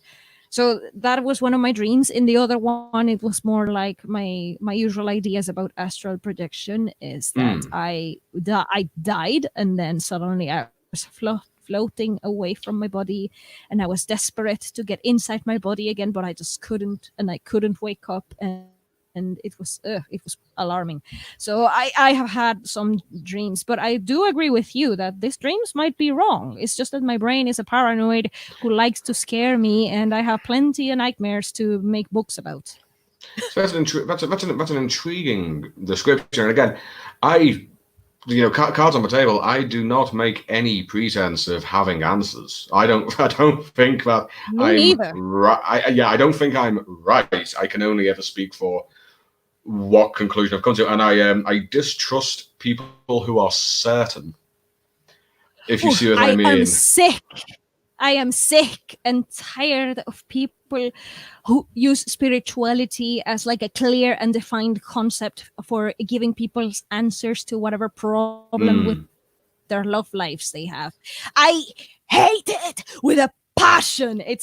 Don't even get me started on that. No, I'm because I dare say. Yes. Hello? Yes? We good? Yeah. I'm happened? trying to calm down my anger, but yes. Oh, we're I good. see. Sorry. So the only thing I could see was the the audio signal around your avatar just flickering ever so slightly. Oh. So, but yes, I'm tremendously distrustful of people who are. I think there's a certain nobility. It's Socratic wisdom. The only thing I know for certain is that I know nothing. That I am know more than nothing. willing to Yeah. be wrong. I Yes, do not I pretend. only know. I only know that I don't know. Yeah. Yeah. There is a Latin version, but I can't remember what it is because, though I was raised Catholic, my grasp of Latin is is very weak. Oh. You were raised Catholic too. Oh. I was. I feel and I share your pain. I am so sorry. I separated from the Church of Rome when I was 17. Then I win. I separated when I was 14, and no shame. Well, it's not a competition, but okay. No, but it was kind of around the same age. We just discovered that that's not our path, and I became a pagan. But it still, I was a pagan, but I didn't really know what my path was. Still at that young age, and I just defined it a little bit further on when I was like 25, 26. I mean, we never have a clear answer. Things change, things evolve. Did you move cleanly from Catholicism to paganism, or was there a period of wandering around? Oh, you went straight. Yeah, I was like, fuck it, I'm a pagan. I believe in nature and its cycles, and that's it. Leave me the fuck alone. When you made the transition, because with paganism, there's no such thing as a conversion. You know, there's not really a variation of the baptism or the confirmation. No. Were you startled or intrigued to discover just how much Catholicism had quite blatantly stolen from paganism to create itself? I was enraged by that. But okay. Because the majority of them don't even lie about it. Pope John Paul II wrote a whole book on the influences of animistic religions in the development of Catholicism. This was the fucking Pope who wrote it. I mean, we both have our practices and interests in the occult. The Catholic Church is the most occult organization on the face of the earth. Yes. It regularly practices spells. The Bible is probably the most popular grimoire on the face of the planet. Yeah, definitely. Shall we find something we disagree on? I don't know. I told you that you were like a writer, author to brother or something. Because, dude, yeah, we have. Seriously, the more I watched your videos, the more I watched your content, I was like, "Who the fuck is this guy?" Seriously, that's scary. Like, what the fuck? And that doesn't happen often, but when it happens, it's like, well, I am less alone today, so great. I never know. This is my motto whenever I'm hanging out with this guy. It's like, I don't know if I should feel flattered or frightened or both. I think Charlotte has summed this up magnificently. A fool thinks himself to be wise, but a wise man knows himself to be a fool. That is on the button, and I am Don Quixote. Ooh. It's Wait, hang on. This man is Don Quixote. Who the fuck am I?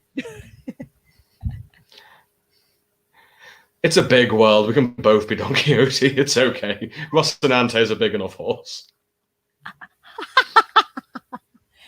It's you, me, and Che Guevara fighting against bland literature.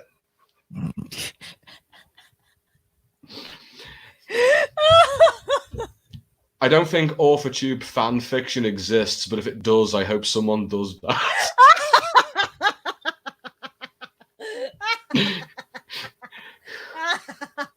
Okay, don't make me laugh too loud. Vámonos to Cuba.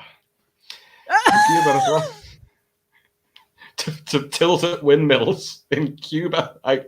It's all meshing together. I live a totally surreal existence. There's always at least one section of my brain that's dreaming or hallucinating vividly, depending on what side of the argument you sit on. So was that the first time that I heard you in Spanish or an attempt of Spanish? What the hell was that? I tried to plug together what remains of my high school Spanish into the sentence, but I said it quietly enough that anything that was wrong with it, nobody would hear. No judgment. Oh, a lot of judgment. If there are gods, I think it makes more sense to have deities like the Norse, Greek, etc. polytheistic beliefs, but gods are more like representations of different elements of humanity. Charlotte, I am so thrilled you came into my life. Hi, Charlotte. I found a sister. Hi. Hi. So nice that you're here. It's intriguing that because I've mentioned this before, that the Greeks had a very interesting relationship with their gods. That they really didn't like them very much. They were like bad neighbors.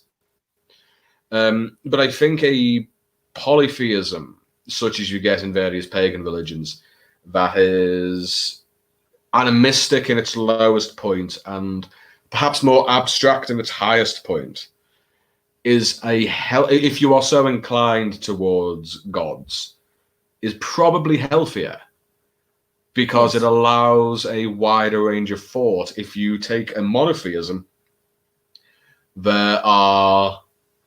too authoritarian. Yeah, there's a paradox that emerges within having one god being everything that leads to terrible, terrible outcomes. Like, he loves you unconditionally, he'll kill you if you don't. He is utterly merciful around the world. Which of these is right? Yeah, it's a lot of paradoxes, and it just, to me, it never made sense. And I'm not getting too personal, I promise, but I had the issue with Catholics, and primarily Catholics and a few of other Christian branches, that people just targeted me like, oh, she's disabled. Oh, I am going to be good to her so I look good myself, and because this poor little thing needs the blessing of God. And I'm like, fuck you, bitch. And like, seriously, sorry for my cursing, but yeah, I'm getting there. And this was one of the main triggers for me to. Yeah, it was the main trigger for me. Like this is not my religion. I was not born into this doctrine to be humiliated on a daily basis by these motherfuckers who don't even remember my name, but remember that I'm blind. Fuck you. Yeah. I'm pagan now. And it took me years, but I finally discovered that the Norse had a blind god, and I'm like, yep, you're my deity now. Great. I accept me into your protected children, Höður. God of the winter and darkness. There we go. I have a name, but you're welcome. It's alarming. It does leave a sour taste in the mouth. Yes, it does.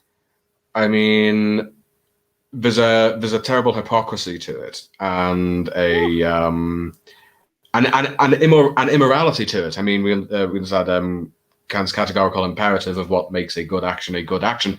So surely, if you are only doing a good thing because you think you will be rewarded, or rather you are only not doing a bad thing because you think you will be punished if you do it, that doesn't make you a moral person.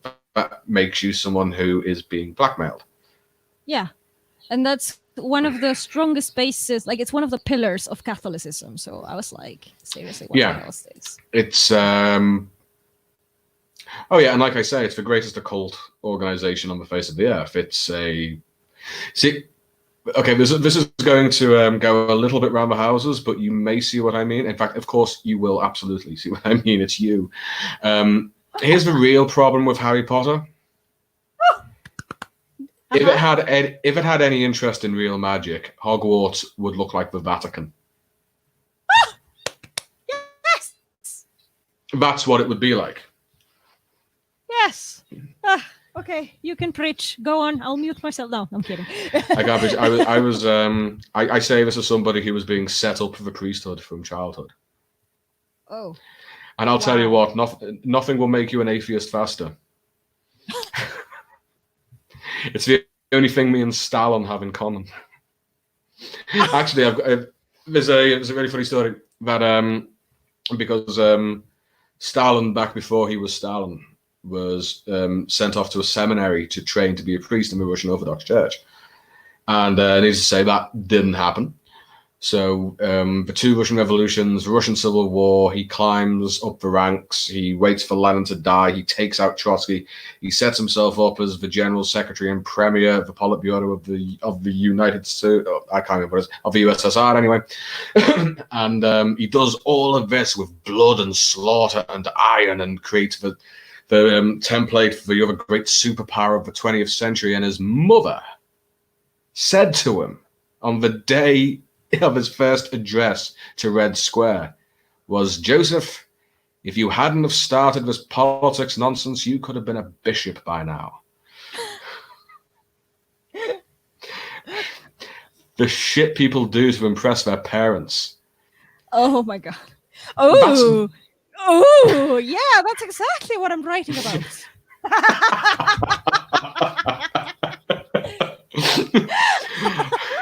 Also, Charlotte, you are the first person that I know who knows about my god, Hadur. So, Charlotte, we have to hang out more often. Call me, honey. I really like you. You are a nice person.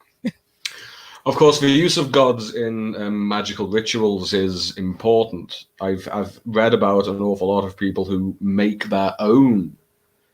They sort of create their own tulpas and psychopomps and worship them.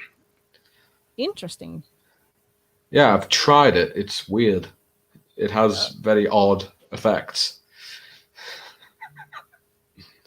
But I will save that for a video on its own because I'm still experimenting. But what can I say? Shit happens. And it's sometimes in a good way. Yeah. We have 3 comments in a row that all have the same laughing face. Oh no, they're different laughing faces, but they are all laughing faces. What are these in aid of? I think it has to do with the Stalin thing. I do like the idea that everything Stalin, despicable waste of skin that he was, that everything he ever did was just going, "Shut up, Mom." Oh my! Like seriously, Stalin is like the only Georgian who was better off not being Georgian. Oh my god! Like there's the Georgian stereotype, and then there's Stalin, who's like the total opposite. So whenever someone mentions to people that, like, whenever you mention that Stalin was born in Georgia, and there are Georgians in the house, they just leave. It's like, yeah, bye. Yeah. It's like no Austrian wants to be reminded that Hitler wasn't German. Yeah. That's I mean, I suppose that's the only thing you can say about English monsters in history. They all came from where they said they came from. You can. I don't. I'm pushing your buttons. There, go ahead. I hate that. There was a party in my city when she died. Liverpool, Newcastle, and Glasgow through Ding Dong Thatcher's dead party. Wow. And I was there. It was great. Fabulous.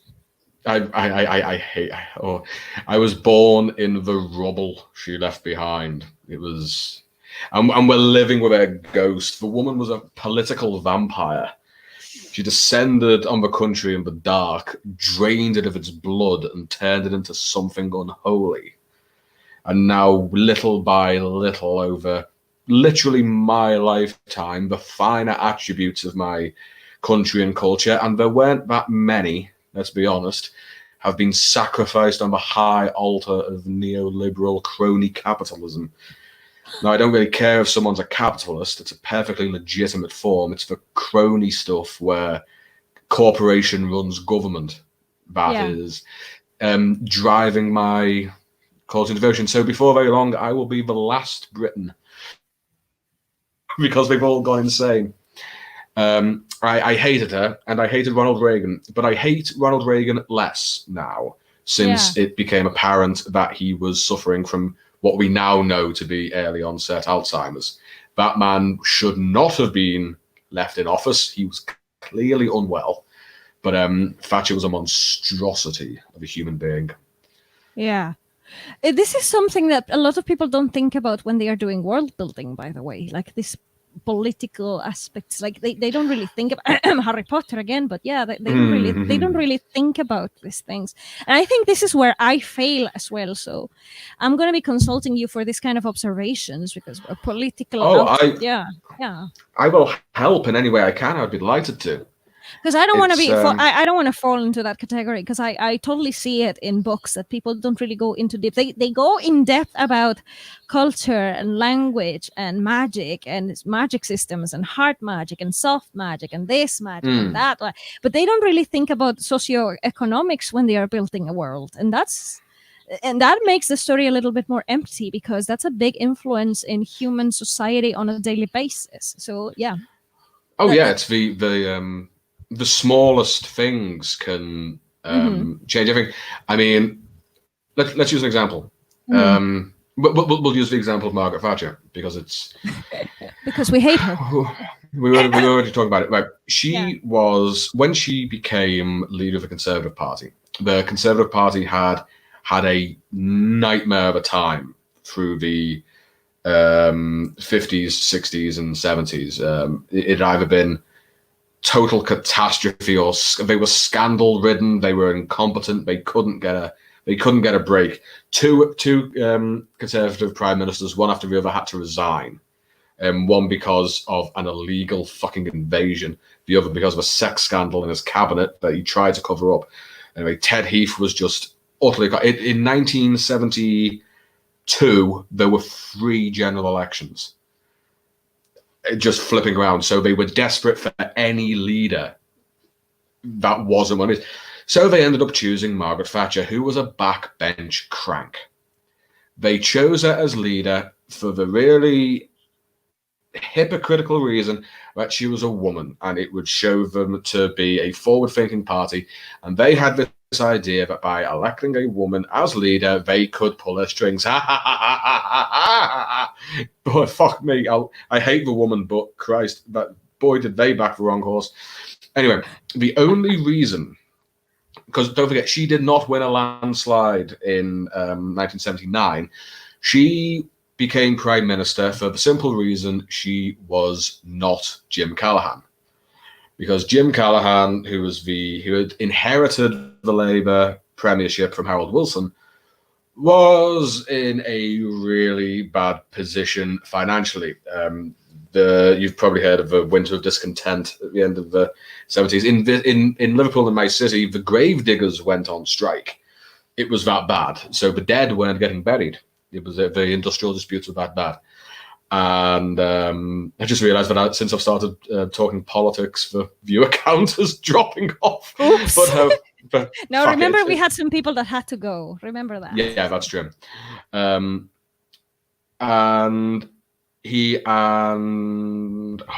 Dennis Healey, who's the Chancellor of the Exchequer, they had arranged for a loan from the International Monetary Fund. Now, here's what happened. This was the start of the days of the proper tabloid press, where they could get at you anywhere. Callaghan was old school, did not know how to deal with this. So he completely fucked up with an interview, which made it seem like he was just going to plunge the country into debt. He wasn't. The IMF loan was very carefully measured out on how to rearrange the country's finances. But it made him look like he was blasé and incompetent, and he lost the election to Thatcher. And she held a tenuous majority in the House of Commons that was so tenuous, and she was so unpopular that she started a war on a false flag in a country that I can't exactly. Yes. It was an illegal provocation. I don't care what anyone says. She should have been put in the fucking Hague for doing it. I mean, He's a despicable human being. No Malvinas jokes. Oh, sorry, Falkland. No Falkland. No jokes. No. I can't think if there's nothing to laugh about. It's just, oh, for fuck's sake, I'm like bought I into think this. I think But this is the stream that will prove to people that well, I'm not Argentine, but my mom is. So my adopted mom. I mean, for what it's worth. But anyway, I'm here now. You will take it or leave it. But I Well- think this is the only stream where like people will see that Argentina and England can get along in some way or another. Unless it's soccer, then no one gets along with Argentina because they are the absolute best. But okay, that's soccer. That's another thing. because Ding Dong Thatcher's dead. So we're all friends now.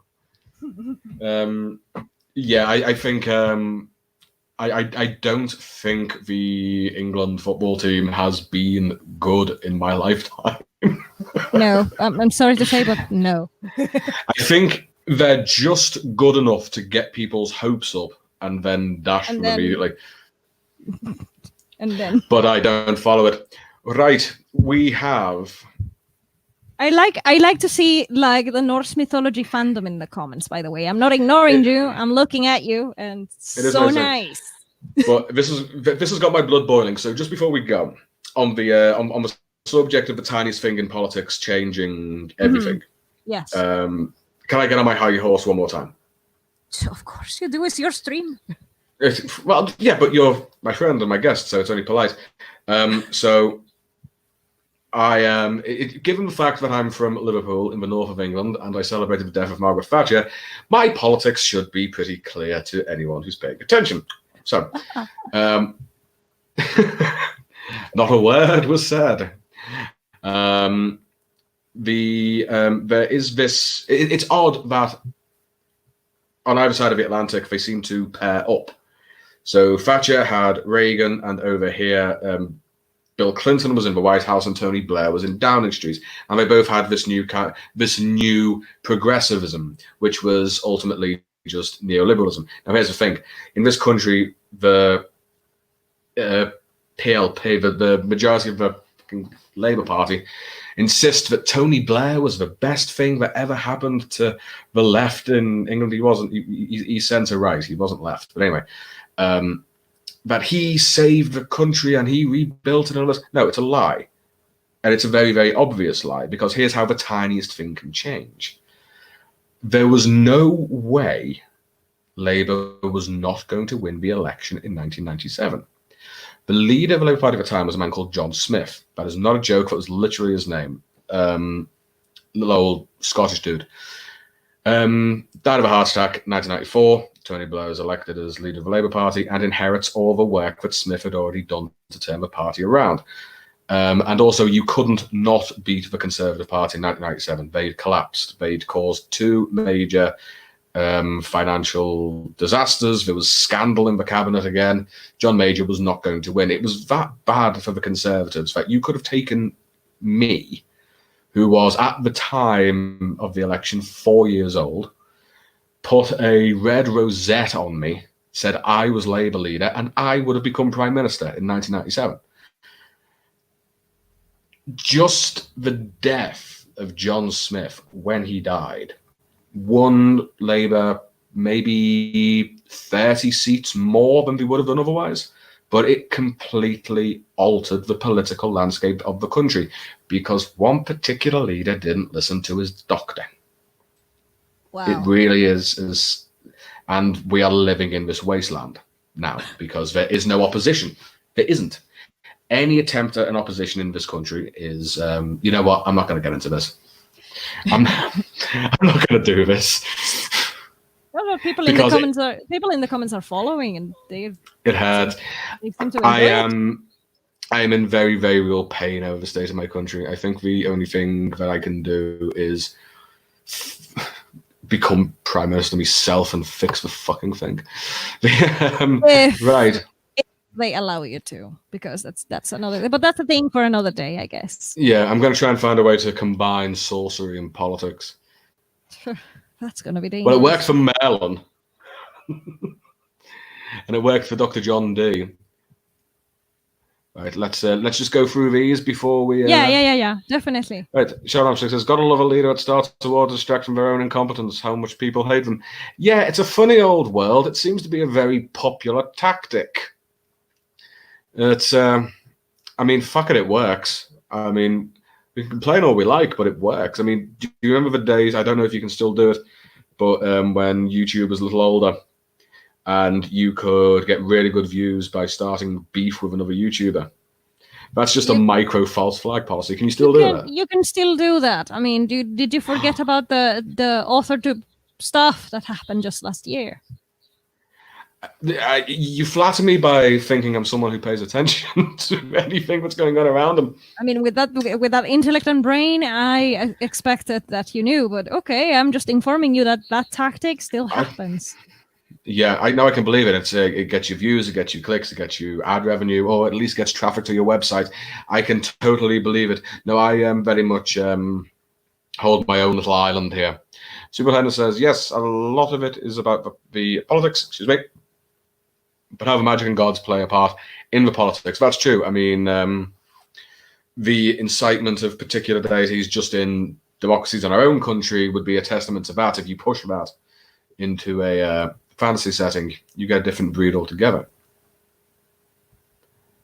Oh dear, the adorable Orve is throwing out what do people want me to do for my 100 subscriber video? I am open to offers. Maybe do a Q&A. Hopefully, no. I think that's what I'll do. I can't imagine what anybody would want to know. But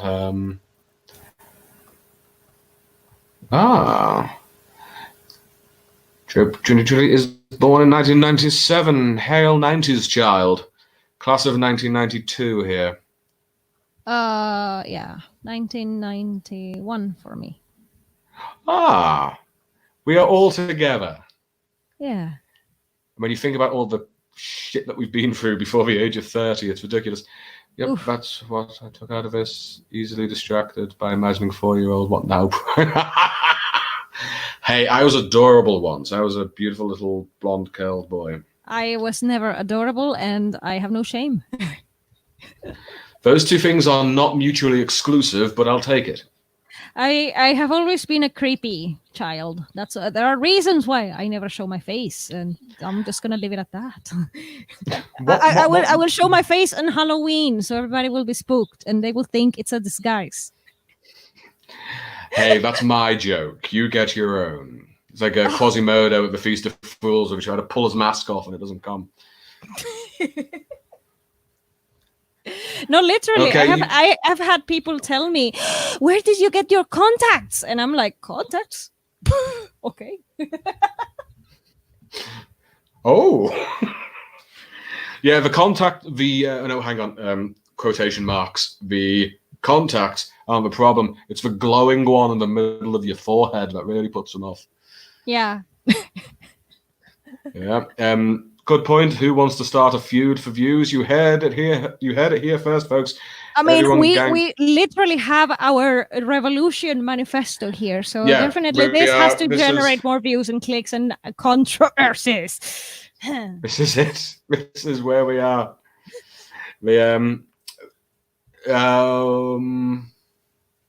Right. We have, I think, come to the end of this inaugural episode of What Now and Friends. Unfortunately, we have come to an end. It has. I'm amazed that time has gone by as quickly as it has, and fuck me, if we have not covered some subjects here tonight. So what have we done? We've gone through literary criticism. We've gone into the occultism of the Catholic Church. We've gone into the politics of war and controversy. Yeah, false flag policies, the fallacies of neoliberal politics, polytheism versus monotheism, and a story about an existentially confused horse via alien invasion. I would say that this has been a pretty successful stream. I'm so happy that I was able to contribute. I'm confessing I was very nervous. Oh, I'm absolutely thrilled of how this turned out. But alas, we have come to the end. It is 4:10 in the morning for me. So Yeah. I am going to wrap this up. Would you like to make your final statement, your plugs, your social medias, your channels, and whatever? I mean, I think everyone here knows you anyway, but I think this is how we do things. It's like a format that we have to follow. Just because, yeah, it's like sending a birthday card to someone you are seeing that day. Yeah, well, everybody, I think this is one of my favorite streams so far, and I love co-hosting, so I'm very happy that this happened.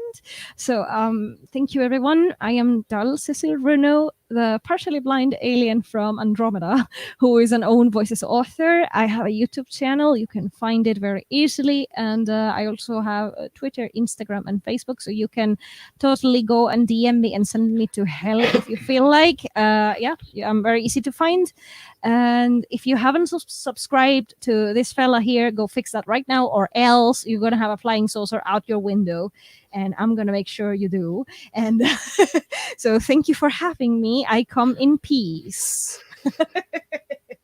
Yeah, right. And there we have it. So I'm going to try and do this smoothly this time because it never works. Good night to you all. I am so happy you were all able to join us. Dal, it has been an extravagant pleasure. I did not doubt for a moment that it would be.